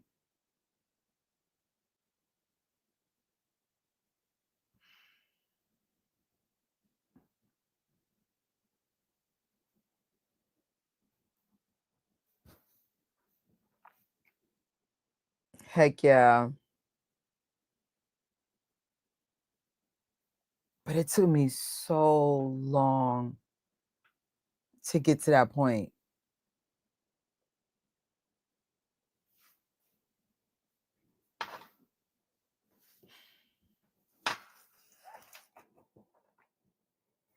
Always felt like everybody else will say what's on their mind, but when I do, it's a problem. Absolutely. Especially as a mentor in the coach. Heck yeah. If you,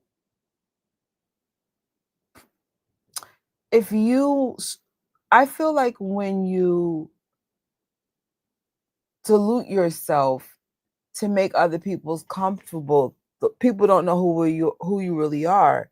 So then when you stand on business and stand up for yourself, they're like, well, where is this coming from? So like I said, the new version of me, I come off rude, But I'm like, everyone else could share their feelings. I'm going to start sharing mine. I try to still lead with kindness, but just sometimes, especially like people I'm with all the time, I'm like, yo, I'm not going to walk on eggshells anymore. Just doesn't make any sense.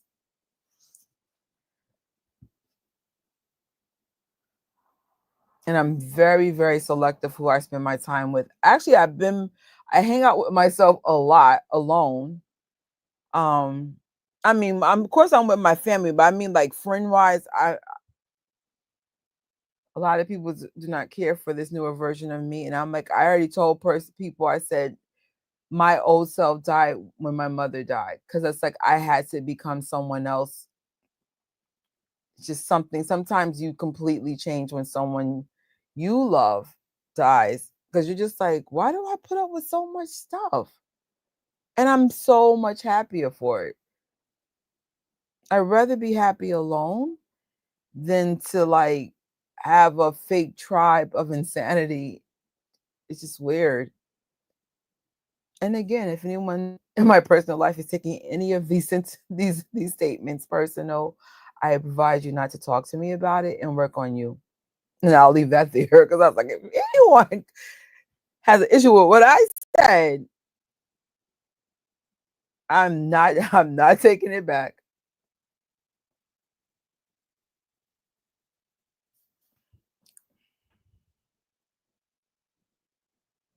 Do I have good friends? Absolutely. But do I have some questionable friends? Absolutely.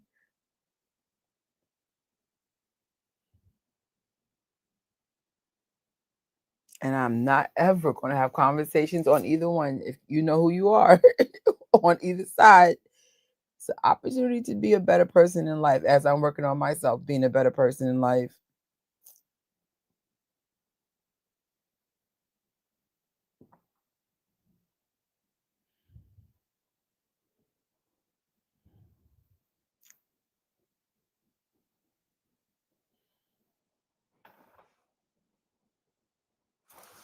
Hmm.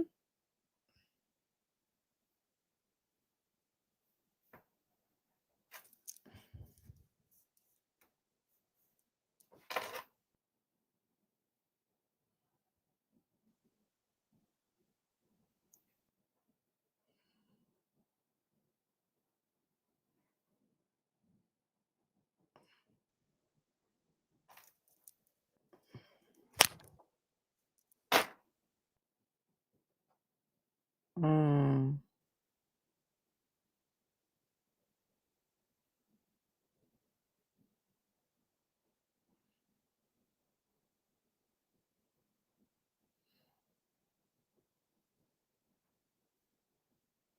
I see.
Mm.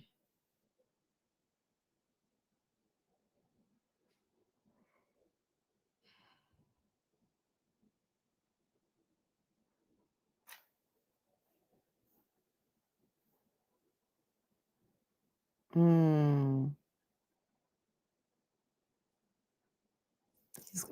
This is the real Supergirl.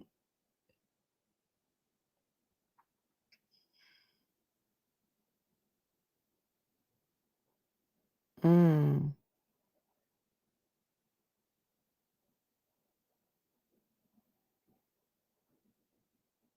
I love how she looks at him like nothing happened.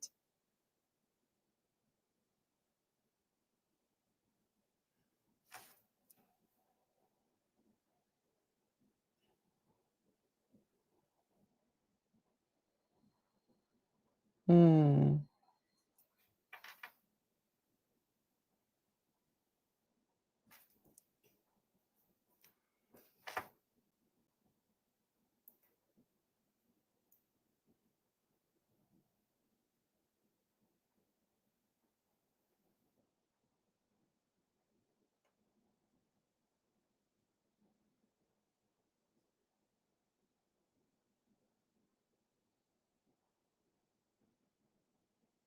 Hmm.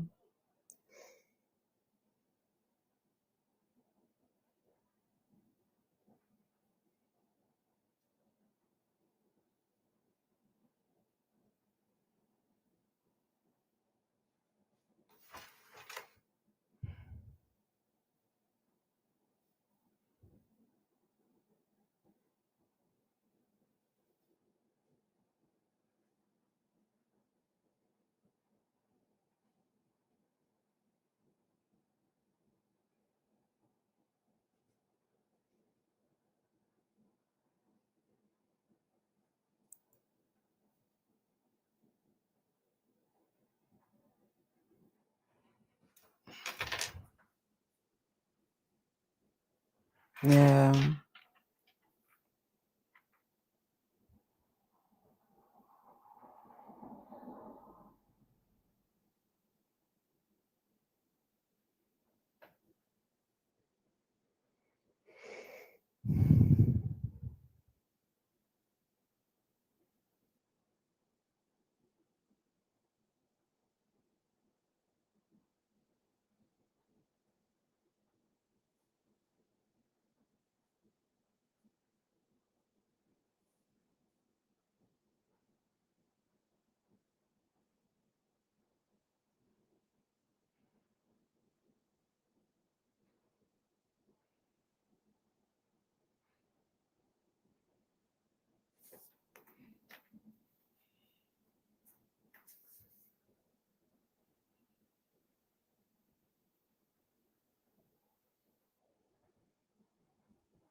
Not sleepy at all.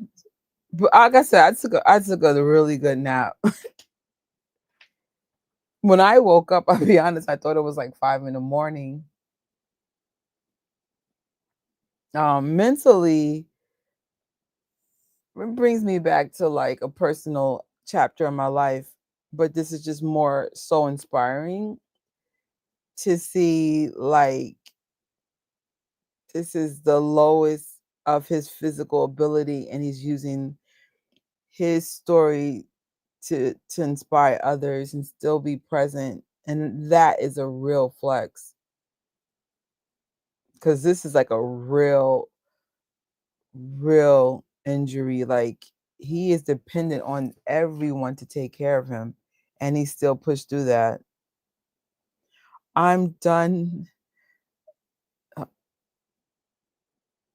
Hold on.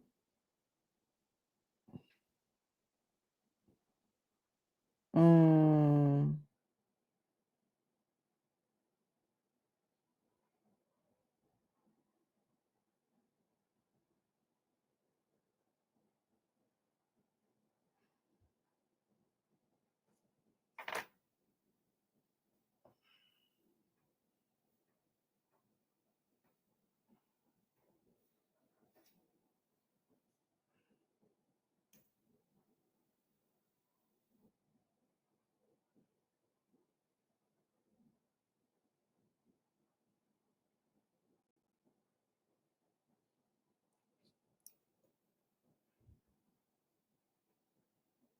Oh wow.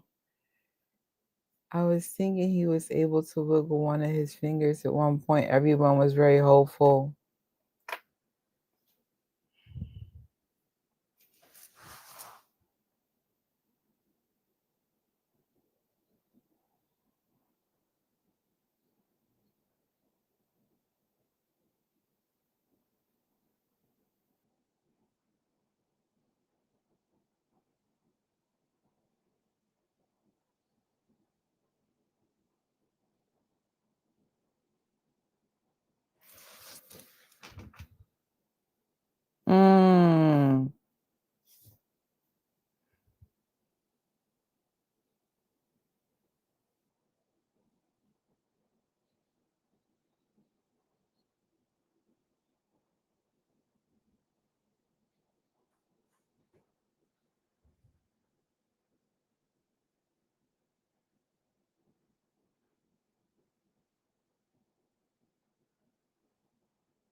Mm.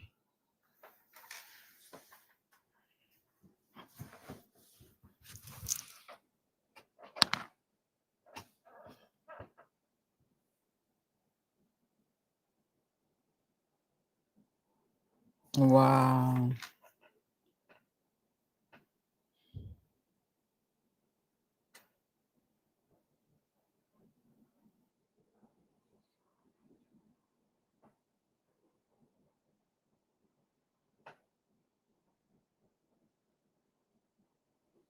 Mm.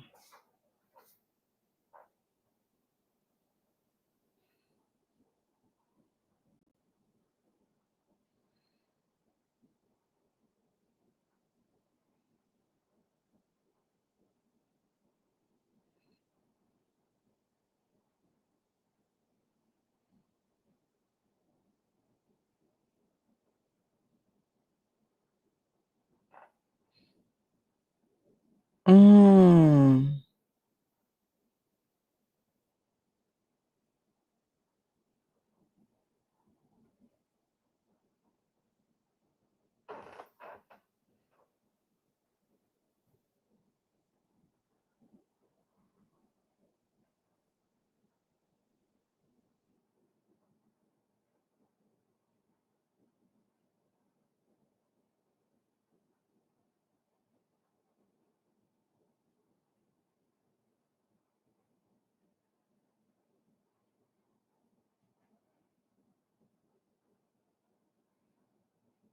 Mm.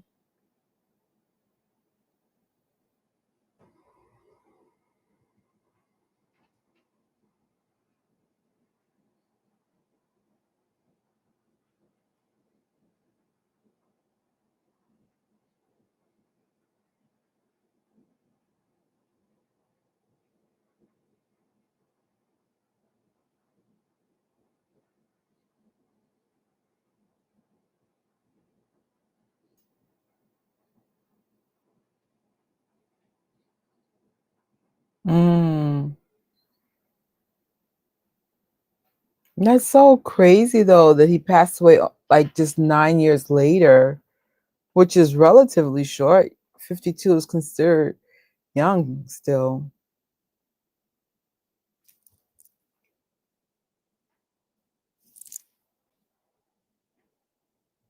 Mm.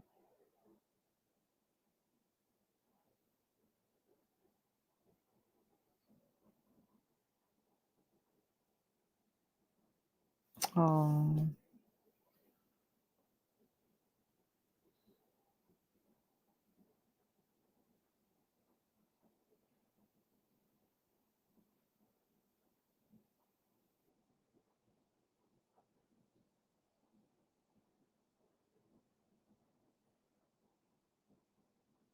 Wow.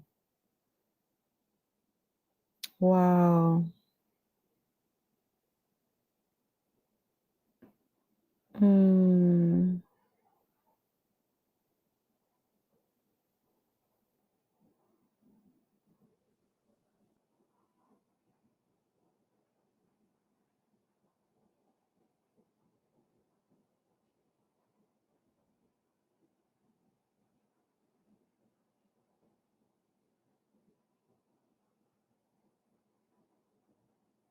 Mm.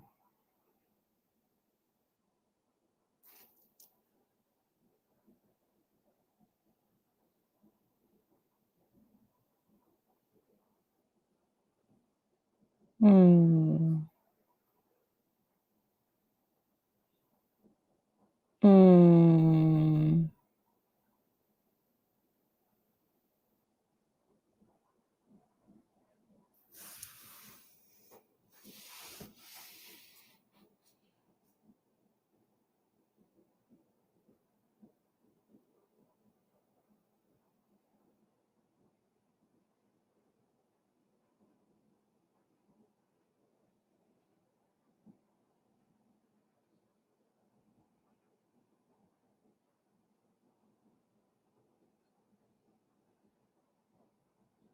Wow.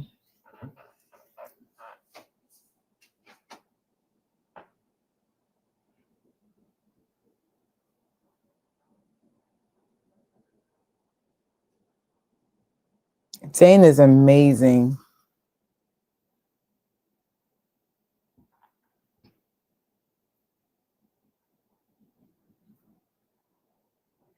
This is why it's important, if you step in the realm of relationships / marriage, to pick the best person that complements your energy, that makes you feel good when you're around them.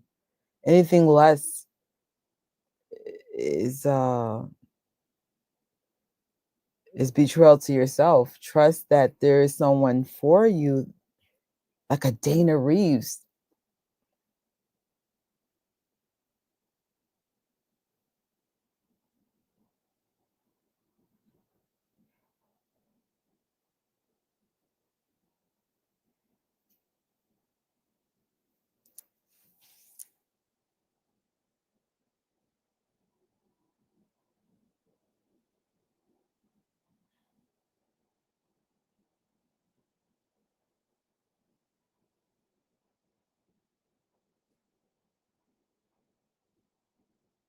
Oh no, I know you lying.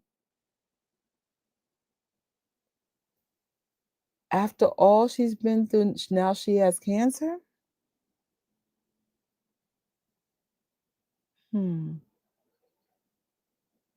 You're killing me right now. No way.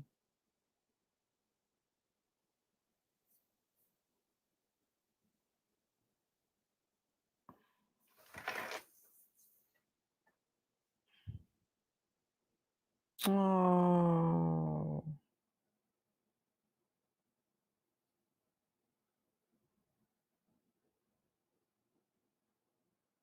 Hmm.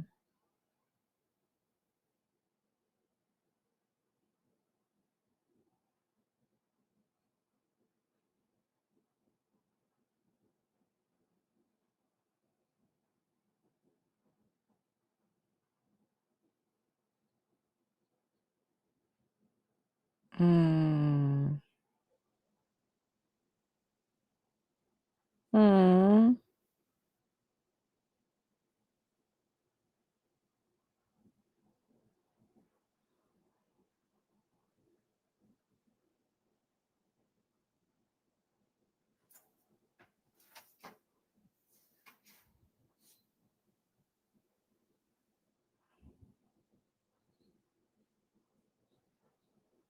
Wow.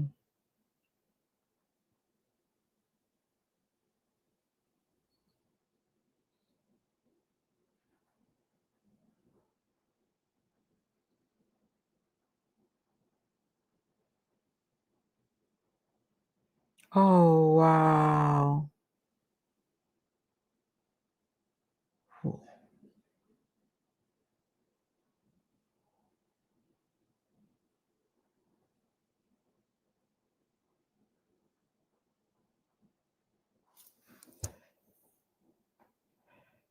Oh my gosh.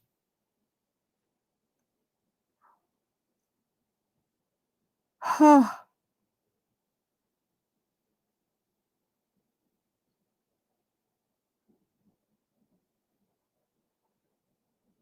Huh. That is tragic. I did not know both his parents died. Oh my gosh.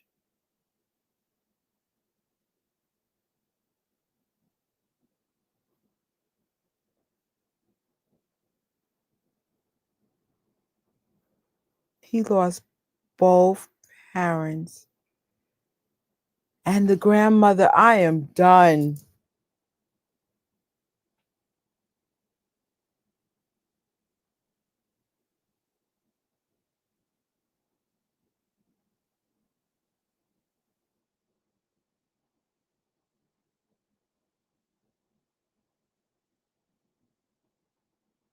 Oh.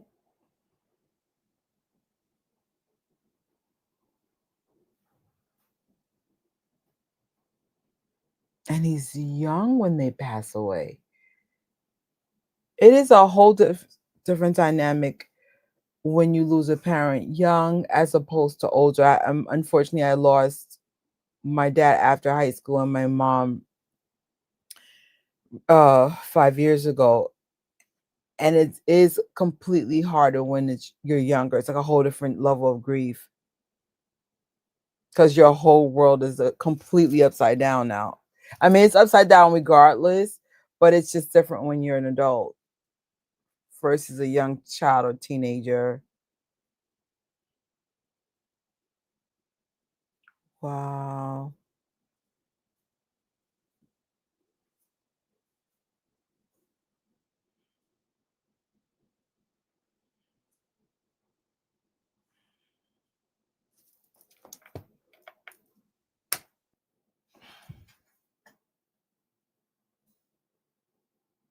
That is so awesome.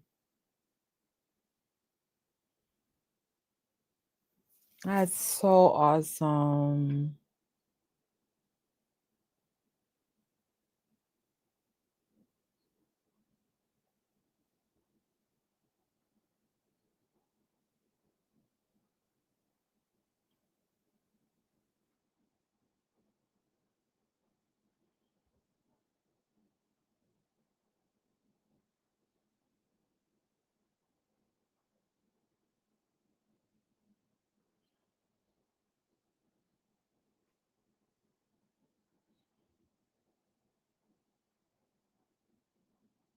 Mm.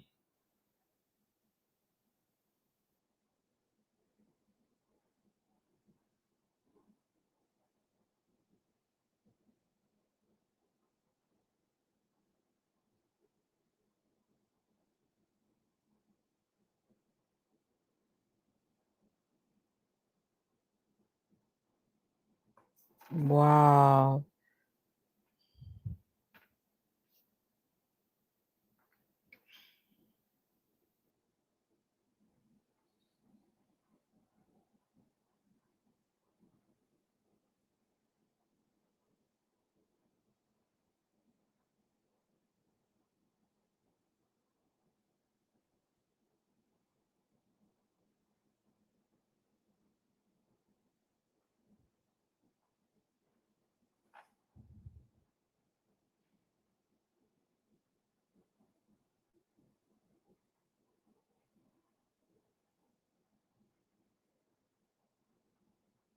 Hmm.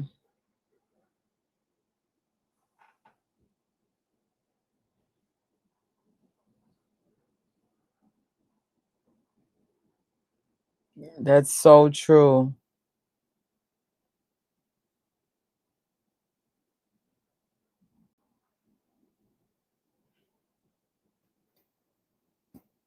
This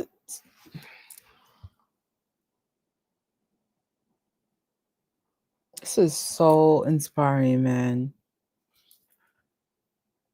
This hits really, really different.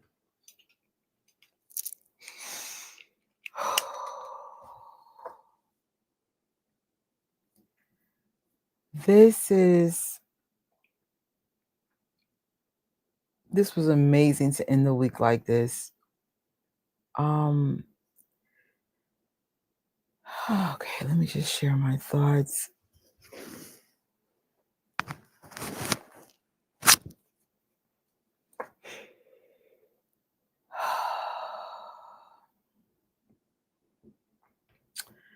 All right, my thoughts on this amazing, inspiring, yet sad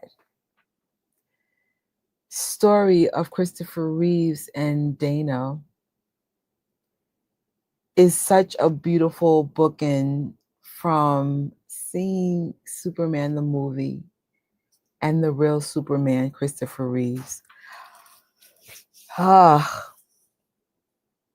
see what he's experienced, seeing where he started and as this actor and Superman and everything's going great and he has this beautiful family, and then in 1995 everything changes overnight, and being honest about his struggles, dealing with or missing his old life, and yet him pushing himself out of his comfort zone to go to the Academy Award and receive all that love and support has led to him getting back on track, directing 3 movies, starting his foundation, and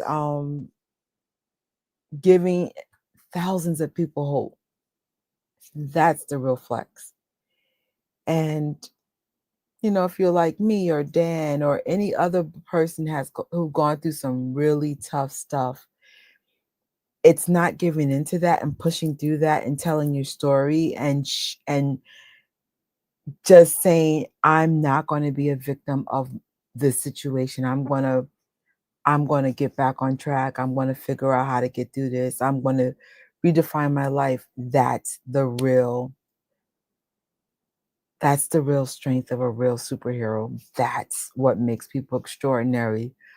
Some of us have tough lives. I've never had it easy. Like I mentioned earlier, my father died shortly after I got out of high school.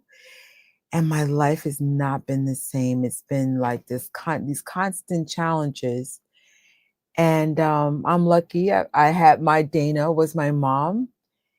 And my mom was that beacon of light, even though I'm sure there were many moments my mom cried when she lost my dad, when she lost my brother. But she was always optimistic. And when you have those real superheroes in your life, it teaches you how to persevere and move on. And to see this, thought about my mom immediately, because I was like, that's how my mom was. She was just like Dana. She was always that beacon of light. And when her light was taken, I said, I'm still going to honor her by living and still sharing her legacy and my brother's legacy and my grandmother's legacy. And even my friend Melanie, who is my mentor and friend. It takes so much courage to move through life, even when you don't want to. Ooh, such a beautiful story. Such a beautiful story. So inspiring. Oh God, it's so beautiful. I love it. I love it.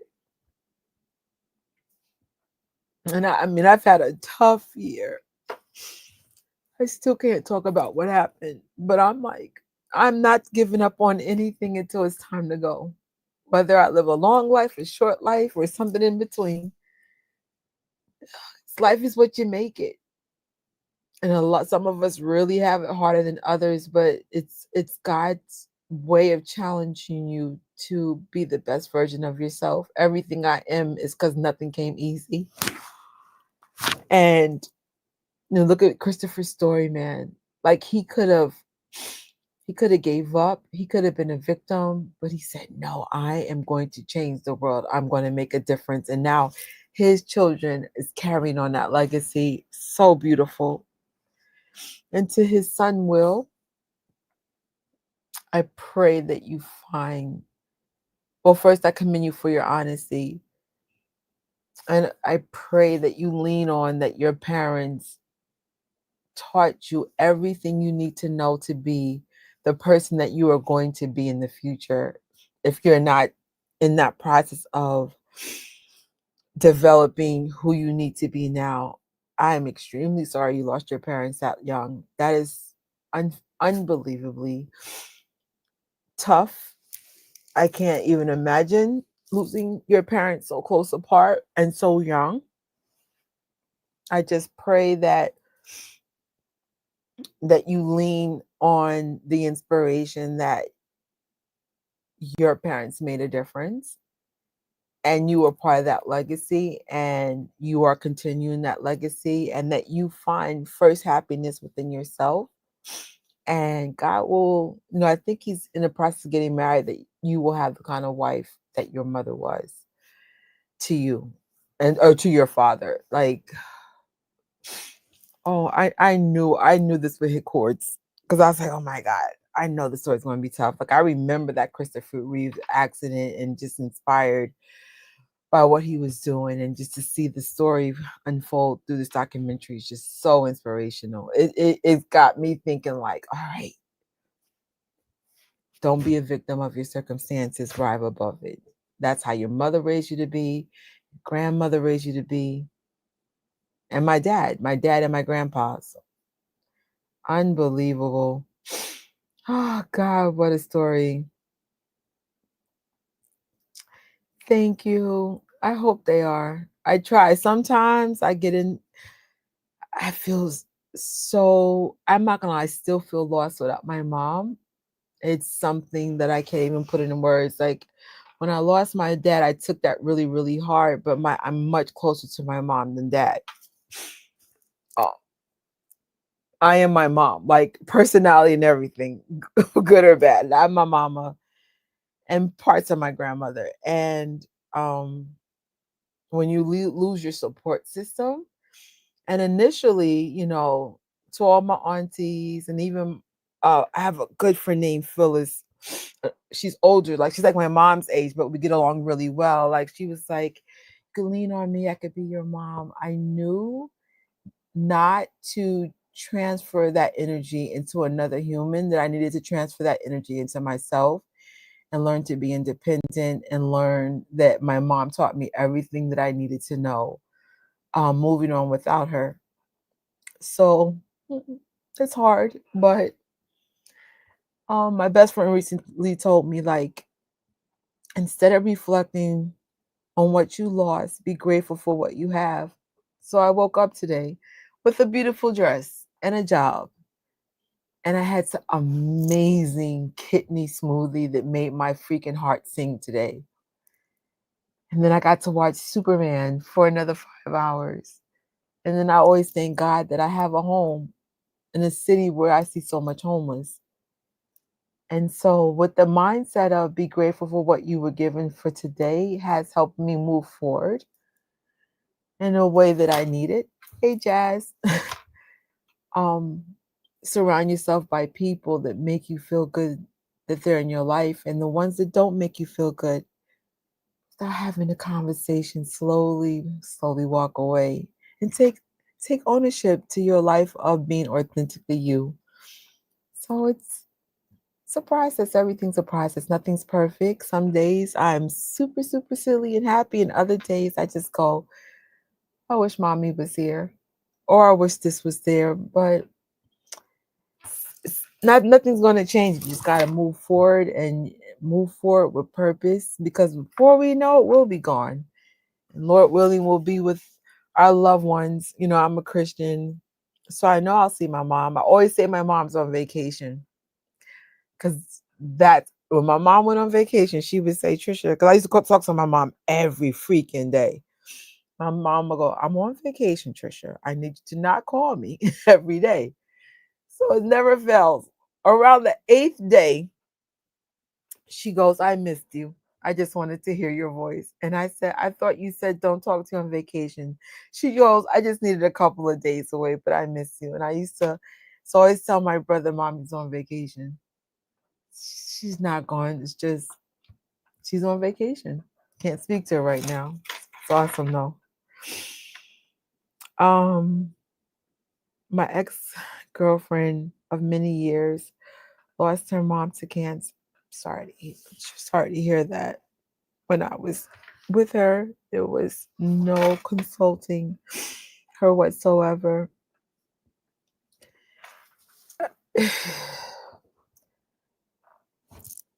Everyone's grieving process is different. I know when my mom initially died, I was in shock. I barely had any reaction, to be honest.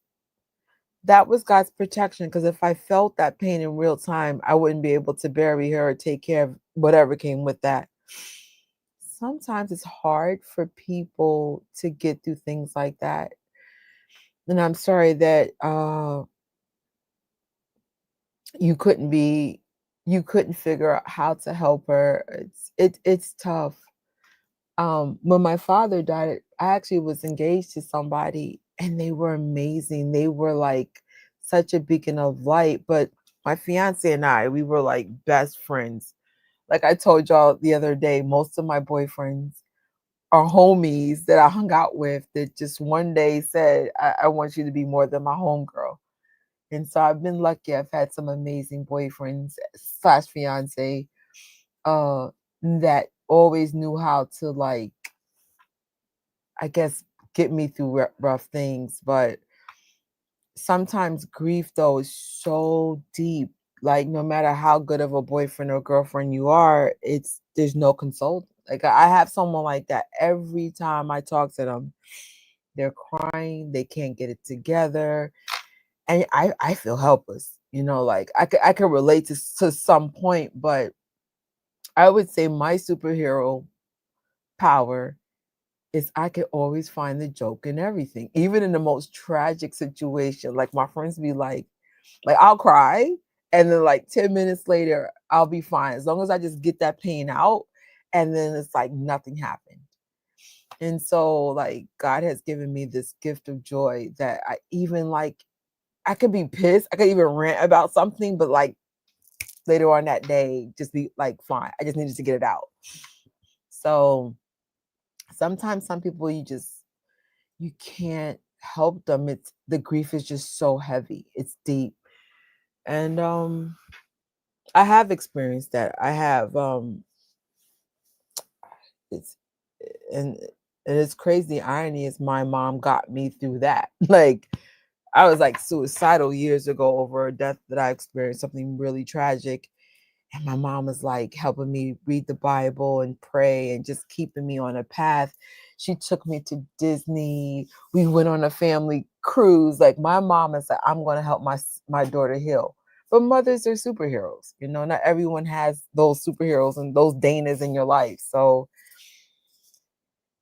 for those that are going through grief or going through, loss of a job or loss of mobility or just loss, so all those losses are valid. Hopefully you're inspired by this documentary to push on, because the worst thing you can do is to be a victim of what God has put in your life. Every storm has purpose. Beautiful rainbows come out of storms, the biggest storms. You just have to push through it. It's definitely harder than what it sounds, but sometimes our parents give us the tools to be resilient, or we meet really good mentors or teachers or people that make a difference. That's what it's about, pushing through the pain. We're all going to go through it, whether we go through it in our young life or our older life. We're all going to have to say goodbye to somebody. Some of us will have health issues that are crippling. Some of us will have finances that will lead to like really like uncertain, homelessness, or our family has been through a lot. And whenever you see us together, we always give praise to God, because we know it's temporary. This life is temporary. So, oh wow, it's crazy. Thank you. It's my favorite gift. God has given me creativity, a little bit of charisma, but it's the joy. I should not be this happy with everything that I lost. I lost a lot. Had a huge loss this year, like worse than my mom. And I'm like, I remember the week before everything happened this year, my uncle called me because I haven't been in church for the majority of the year because we were having so much coverage at work. But I would do online church. So my uncle was asking me, "Are you reading the Bible?" I said, "Not really." He said, "You need to read the Bible." And I started reading the Bible. And a week later, the most insane phone call came through. And it was the first time ever I didn't crumble. I was sad as hell, though. I took a time out from this channel because I didn't feel right having watch parties about Marvel when Rome is literally burning. And so I have a lot of Christians, YouTube friends, and one was sending me verses and scriptures, and they knew what happened, and they were just like keeping me afloat. And I said, it doesn't change that I had a big loss, but it changed how I'm reacting to it. And so I thank my uncle and Jess and Tori and everyone involved that just came through such a spiritual perspective to keep me grounded so I didn't crumble. Because I was just like, why does everybody keep dying? I'm young still. Why is everybody leaving? And then you see a story like this, Christopher Reeve son lost his parents young, 18 freaking months. But you know, things could be worse. So you don't feel sorry for yourself. Just try to change the narrative and how you react to it. But life can be tough sometimes, though. It really can. Calm seas never made a good seller, or right, or something to that effect. You're right. I like the older I get, the more I realize every tragedy prepared me for something that got harder. And you find yourself handling it better because you like, well, I don't want to, like, for example, when my father died, I actually became an alcoholic, and I was drinking my sorrow away for years. So then one day I blacked out. I had a party here, I blacked out really bad, and woke up the next day. I forgot everything. But we have cameras, and we even had cameras back then. My father died in the 90s. We had cameras in the house even back then. So my friends played the footage of what happened before I blacked out, and they all sat at the couch.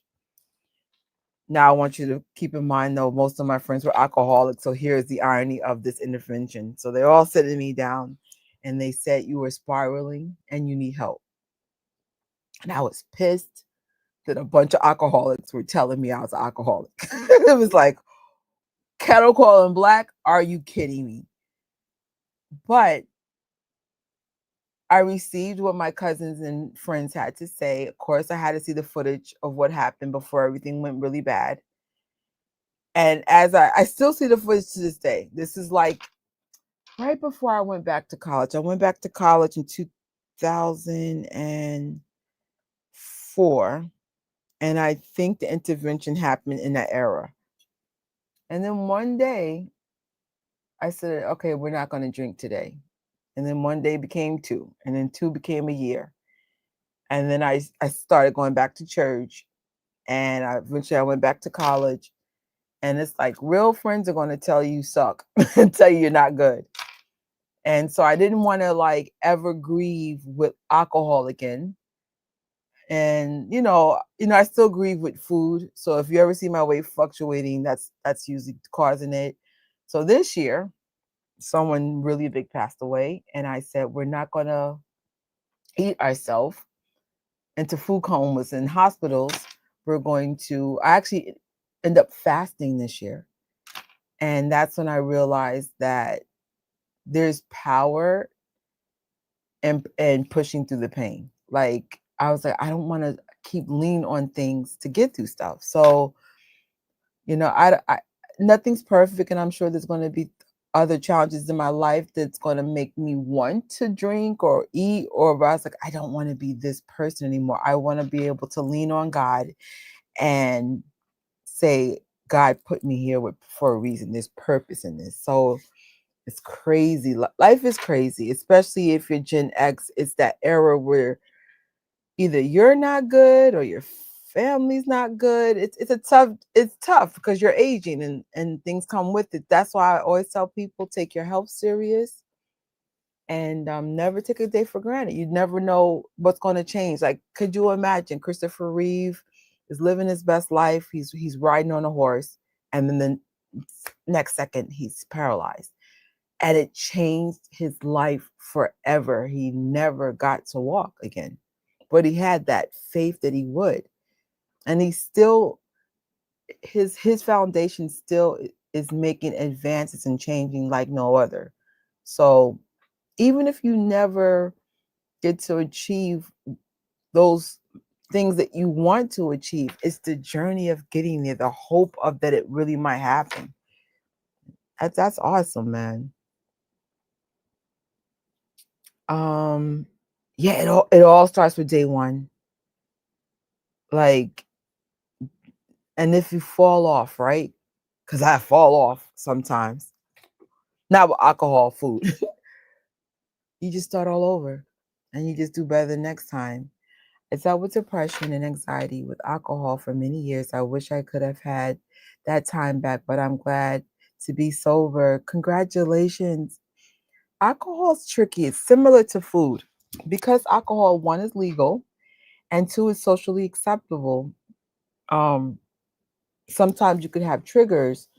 So usually I don't drink, but once in a while I do. And I remember I went to an event about 2 years ago, and I felt that I remember I drank something. I felt that high that you get from liquor, and then it's like spiritually you're not supposed to like get drunk. That's all.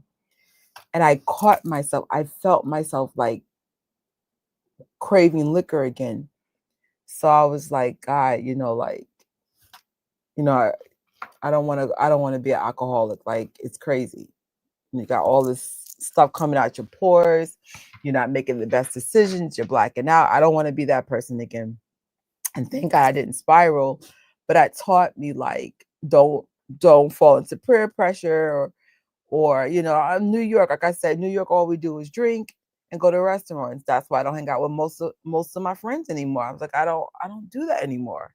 So it's crazy. Yes, it's that deep. I find myself better when I just don't mess with it altogether. One, because of my kidney issues, it makes them work harder than they're supposed to. And two, like it dehydrates you and you just don't feel like the drink I made today, it I can't explain it. It wasn't the best tasting drink. It was what the drink made my body feel like. It felt like I was honoring my body. And so like now that I'm learning how to like take ownership that I might have unique challenges with my kidneys, instead of saying, "Oh, why me?" I can educate myself on how to eat and drink better, and then hopefully I can teach people how to take ownership of their diagnoses. So especially now everyone has some health issue. So it's just like, why not like take ownership of and just be a better person? It's crazy. I tried to drink after I lost my job and it didn't hit the same, which I'm glad for. I know what you mean. So I remember when my mom passed away, I went to my friend's house in Jersey and I did drink and I actually tried to get drunk. I just wanted all that pain to go away. I just couldn't get drunk. It was actually the best thing for me. So then I said, all right, you can't get drunk anymore or whatever. And then my my mom, oh my God, like my mom's death has been unique. I've never been so sad over someone leaving because now we're entering year 6 of this year. But I still try to be 1% better every day about it and not be a victim of it. Just do something that makes her proud. She was very proud of my YouTube channel and she was so part of the journey. She used to actually help me produce some of my bigger channels because there was no AI when we first started. So me and my mom used to consult certain things, and Gadget Town was definitely one of our projects together. And I'm just like, I know when she was alive, she was proud of me, and I'm sure she's proud now, and she would want me to keep going. And hopefully, by before I know it, I'll see her in heaven, and we could laugh about all the things that we used to cry on earth. It's crazy. It's awesome though. But I'm glad that you didn't go down that road, and I hope whatever obstacles come your way, Danny, that you make decisions that would make yourself proud. It's life could be challenging some days, and it's just like I don't want to let myself down. I don't want to let my family down. I want to be like my mom. I want to be like the Danas of the world, or even Christopher Reeves. You want to make the best decision possible when you're at your lowest. Because I'm like, the devil's always knocking at those opportunities to take you down, and you don't want to go there. But I didn't think this movie was going to hit this hard, but it did.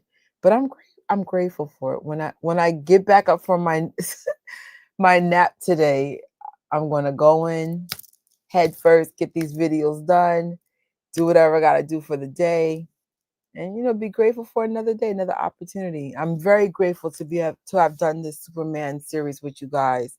Who knew a movie would inspire like all this. You know, first it was the fictional superhero, and then the real hero Christopher Reeves. That's crazy. Yeah. They were saying like alcohol is called wines and spirits because spirits can it literally enter you. It's like portals that open, demonic portals. And I honestly believe it. I know when I would get drunk, I would be a different person, but this person was so different from the version you would see. And sometimes when I would see videos of me, I'd be like, who is that girl? So my best friend, she used to have to babysit me to make sure I wouldn't get in trouble. I would always do something super irresponsible when I was drunk. And so she's like, I'm tired of babysitting you. You're so different. You're so different. And I'm sure it was demonic energies entering those portals because I was allowing those wines and spirits to come into my body. Being drunk can open up things that, or high, you know, I really don't mess with drugs at all. Like I said, except for marijuana, but even that, I couldn't stand how it made me feel. But alcohol, shoot, I loved how it made me feel. But I was never the person that I would be a different person. And I didn't like that I was changing like that. If it wasn't for videotapes, I wouldn't believe that I was doing the things I was doing. But they were like, press play. Back then we had this little, what they call it, 8mm camera. And I was really smart, even back then with gadgets. I found a way to wire the house, but no one knew they were being recorded. But eventually the cat comes out of the bag. I used to make shows out of it. Maybe one day I'll show you the footage. It was funny, but it was at the expense of me being mean. But my friends have learned, and it's funny. Sometimes you'll see people going, "Where's the cameras? Where's the cameras?" Because they'd be like, how did you get so good at hiding cameras?" But I was given my name Gadget Trish from my college friends. I was just always that girl, smart enough to like how to like do things like that. Thanks to my brother, the original nerd. But I was like, we've always bugged the house. They were like, what? So of course it wasn't funny when you're in your own footage. And I was like, damn, who is that girl? So I've learned to like stop because I'm like, I don't want to be that girl anymore. It's crazy. I believe that as well. We are not in control. We're not. I don't like the drunk version of me. I mean, when I'm drunk, I'm thinking like I'm like this cool girl, but then you see the footage, you be like, this is such a loser. Who is this chick? And then God forbid you get drunk and you're sad. Oh, hell no, you're crying. Your friends are trying to calm you down. It's a mess. Yes. Thanks. So I was like, my friends were like, but I think if I ever find the videos, I will actually show compilations of people coming in the house trying to find the cameras because I was so good at hiding them. They were just like, huh? I will not share where I would hide them or how I would do it, but to pull that stunt in the mid 90s, early 2000s, I have to admit it was a flex.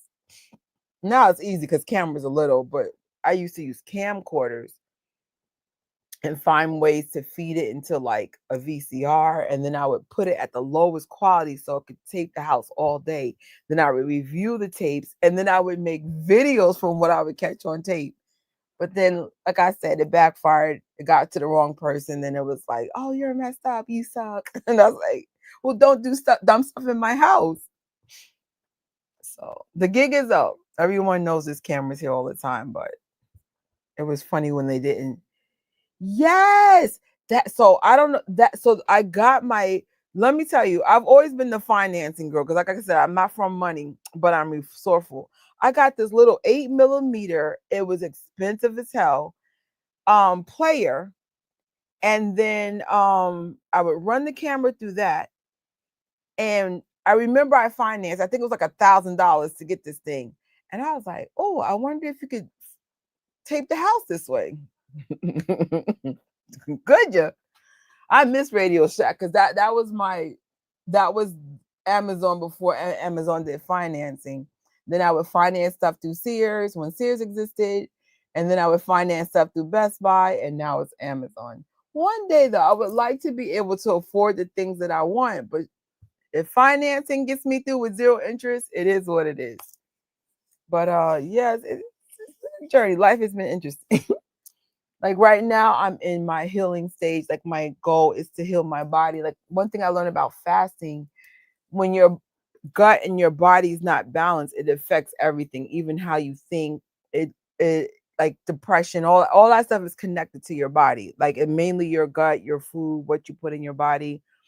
So that's why I'm like, so like, yes, this is the slowest weight loss of my life, but I wanted to learn like how to deal with overeating and just food addiction. Like that's been my addiction since a child. So I noticed like if you have an addictive personality, you tend to transfer it to other things. Like you might become a sex addict or a food addict or a shopping addict or alcoholic, or it's so funny, like addiction comes in different forms. So my goal this fall is to not buy things, but I have so much crap. I could probably have a whole year of unboxing because that's how much crap I purchased in the last 5 years. So I'm not worried about my channel not being able to run without shopping. I just want to say, I wonder if I can get over the addiction of shopping because I am such a shopaholic.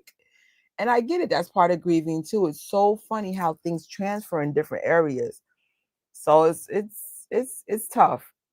So I was like, I said, this is the year I want to heal. This is the year I want to like be comfortable with being uncomfortable and stop leaning on things to make me happy or people or drugs or alcohol or anything else that I do. I want to like for example, I hate the gym, but I love how the gym feels. So when I get angry now, I'll run to the gym or I'll work out in the house. And meanwhile, I legitimately hate. I like working out when I was younger, but I'd rather just be on the computer all day. I'm so different now. Yes, impulse buys and food is my yes. I spend more money on food than anything. Like I'm wondering why I'm broke, and then I'm like, why is the grocery bill so high? It's like it's crazy. And I used to really be big on Uber Eats, but that's even more financially irresponsible. So it's funny if you don't order from Uber Eats or Grubhub for some time, they'll be like, here's 70% or 60%. And I'm like, no, I'll make my own food. What did I have today? I had the smoothie and there was something else and it was good as hell. Oh, I like chickpea tuna. It's basically like, oh, there's a way you can flavor chickpeas to taste like tuna. It's so freaking good. And I'm like, the old me would have went to like Burger King, got an Impossible Whopper, or remember yesterday I said I had ate a whole pie from freaking Little Caesars. Even though the Little Caesars was good, I didn't like how I felt. So I was like, oh, let's just eat your own food. It just makes you feel better. But Dan, in your season of healing, I wish you to be the best version of yourself. You know, you've already survived a tough accident, losing your job. You got this. Like, don't give in to those impulses. Say I'm better. It's like it's I'm better than the depression. Like it's tough, especially like when we've been doing these type of things our whole life. But I know for me, especially being broke now, I'm like, it's making you bankrupt. You're losing your money. You need to learn how to spend your money better. So I think my last spending splurge will be for the Fantastic Four merch. And then I think for the rest of the year, just chill out. Like I like the ticket I got for Superman, I used my AMC reward points, so it cost me nothing. And then I'm gonna sneak in some snacks and try to save money there. So just like, girl, you cook better than half the stuff you buy. Just sneak it in. I mean, they always get money from me because I keep buying these stupid popcorn buckets. But usually I would do the popcorn bucket, the freaking overpriced cup, then the vegan chicken nuggets, which are $11, the freaking French fries that are $7. By the time you get the bill, you spend $100 at the concession stand. So I'd rather not do that. Sneak my food in. Of course, we're going to get the stupid popcorn bucket, but like probably my goal is to make it like the last bucket of the year and just be good with it. So I'm definitely, guys, going to see you later on today. I'm going to take a power nap, go to the gym. I'm actually not working today. Thank God. I was working 6 days in a row again, but this is my last week of that. So I'm happy about that. Yeah. I'm like, I'm not going to change overnight. I've been a shopaholic my whole life, but I would like to, like, I legitimately don't need anything. I don't need nothing. I need to declutter this apartment though. I was like, hell no, because I need to get things fixed, but I'm too embarrassed to like have the super in here. So I was like, declutter your apartment so you can put in your repair, get your place repaired, so that you can create an environment that will make you feel better about who you are, and it's a great thought. So, all right. Oh, I forgot to put what's up next. You sometimes I make mistakes. The next watch party is Fantastic Four. I believe it came out in 2007, but don't quote me. Um, thank you so much, Dan. You rock. Cause now I know that we're in the same time zone. Wow. It's like, oh my God, it's late. Get some rest, Dan. Get some rest. Uh, but I'll see you guys in a few hours. I'm just going to get some sleep. I'm not tired at all, but I'm probably just going to fall asleep to the dinner nerds and listen to the rest of his podcast. But see you in a few. Thanks as always for coming. Thank you for making this the best watch party series ever. This was so, even though I never had a big crowd, I had an awesome crowd. It's not how much you have, it's the quality of the people that you attract to the live. So I appreciate it. Best series ever. Have a beautiful sleep as well. See you in a few. Well, actually, I don't know if I'm going to see y'all. I don't know if y'all DC fans or Marvel. I know Danny's both. But if you're a Marvel fan, I'll see you in a few hours. Fantastic Four. Good night or good morning.